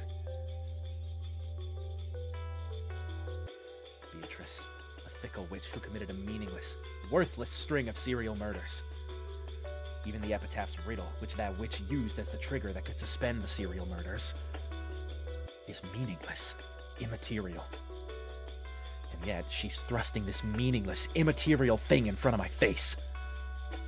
What is it that you want from me? Or else, what is it that you're giving me? My idea that Beato has clearly been taking revenge on me has already been denied by Virgilia's red truth, both X and Y. Both the Epitaph murders and the Epitaph's riddle hold no meaning for Beatrice. X equals Y equals 0. However, since she's thrusting those things in front of me, they must have some meaning. She showed us the scales representing, if you don't solve the Epitaph, I'll carry out the Epitaph murders. In other words, neither the Epitaph murders nor the Epitaph's riddle have any significance by themselves. However, it becomes meaningful when she puts both halves on the scales and puts them on display before us. No, before me. In other words, it should be like this. X equals 0, Y equals 0. X plus Y is greater than 0. A scale with meaningless, weightless things on both sides. However, it has weight itself, and gives the rest meaning. It's almost like playing. Like kids playing rock, paper, scissors. Rock, paper, scissors is an extremely familiar method of randomly determining a winner and a loser.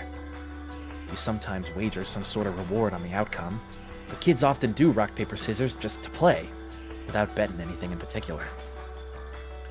Unless you bet something, you have nothing to gain or lose except happiness and frustration. In other words, the two sides of the scale, both winning and losing, are immaterial. However, the act of seeing which way it will tip is the reason kids play rock, paper, scissors. After all, the kids are enjoying the communication that surrounds the game, and they aren't purely interested in the value of winning or losing. They aren't overly concerned about who wins and who loses. That would mean it doesn't matter to Beato whether the epitaph murders succeed or not. It almost feels like she's just enjoying the process. In the past, I cursed her, deciding that she was a heartless witch who kept murdering people for no reason. But right now, I can't imagine that's true. Thank you. In that case, I'll give you one more line of red. Beato never committed murder for the sake of pleasure. Yeah, I mean, we've kind of seen that she's been putting on like an act of being like super cruel and stuff. She didn't do it for pleasure, and she didn't do it to make anyone feel fear. Since she has nothing to gain, she doesn't care whether the epitaph murders succeed or fail. It's almost like a random game kids would play. That's not right. It does have meaning. It has meaning for her. And what is this meaning? I don't get it. Even though both sides of the scale are immaterial, the scale itself has some weight to it in her eyes. Of course it isn't meaningless. Some meaning definitely exists. In the previous game, she urged me to remember my sin of 6 years ago. Am I supposed to believe that was meaningless too? No, that definitely isn't the case. I clearly remember the serious gaze Beato had back then. Unfortunately, I don't have a clue what she meant. When she saw that, she was horribly dejected. That's right. At that time, I'm sure she even went so far as to say that the crime wouldn't have occurred if I hadn't come. It does have meaning. It means something to her. And it's connected to something she wants from me. I laughed softly and poked Beato lightly on the head, then patted her head. Next time you want to send a love letter, I suggest you just write, I love you. The fuck?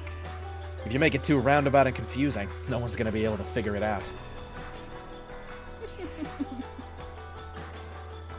I still don't have a clue what she's thinking. Even so, I won't stop thinking. I've only just started spinning the chessboard around. I definitely won't give up on this journey in search of your thoughts.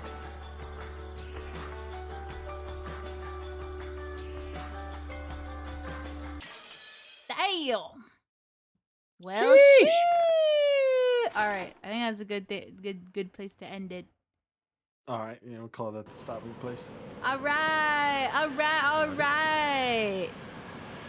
Wait until this cutscene goes. Oh, okay.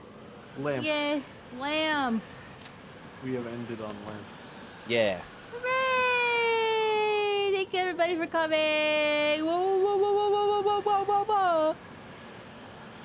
That's crazy. If you want to write a love letter, I suggest you write "I love you." That's crazy, battler. Crazy battler. Oh yeah. Hell yeah. How do you feel, Shane? This just kind of does give purchase to more of Beatrice is somebody. Yeah. I still can't. Dude, I'm riding with. Really put my finger on who. I'm riding with the theory that she's Shannon. I'm riding with it. Maybe. I think there's a couple. Because I know Shannon Triss is a popular theory. It could be her. I think there's some credence to Natsuhi being Beatrice. Because I could totally see the angle of like he did something that disrespected the family, and she wants repentance because she's so obsessed with the family. But I'm also not entirely sure that she's not just a separate person. I really think that seems likely as well. So I don't know. Don't know. But we're getting closer to finding it out. Yeah. Yeah, we're inching closer, ever closer. Yar. Okay.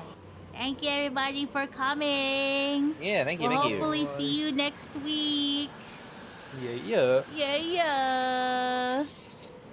Bye. Bye-bye. Bye.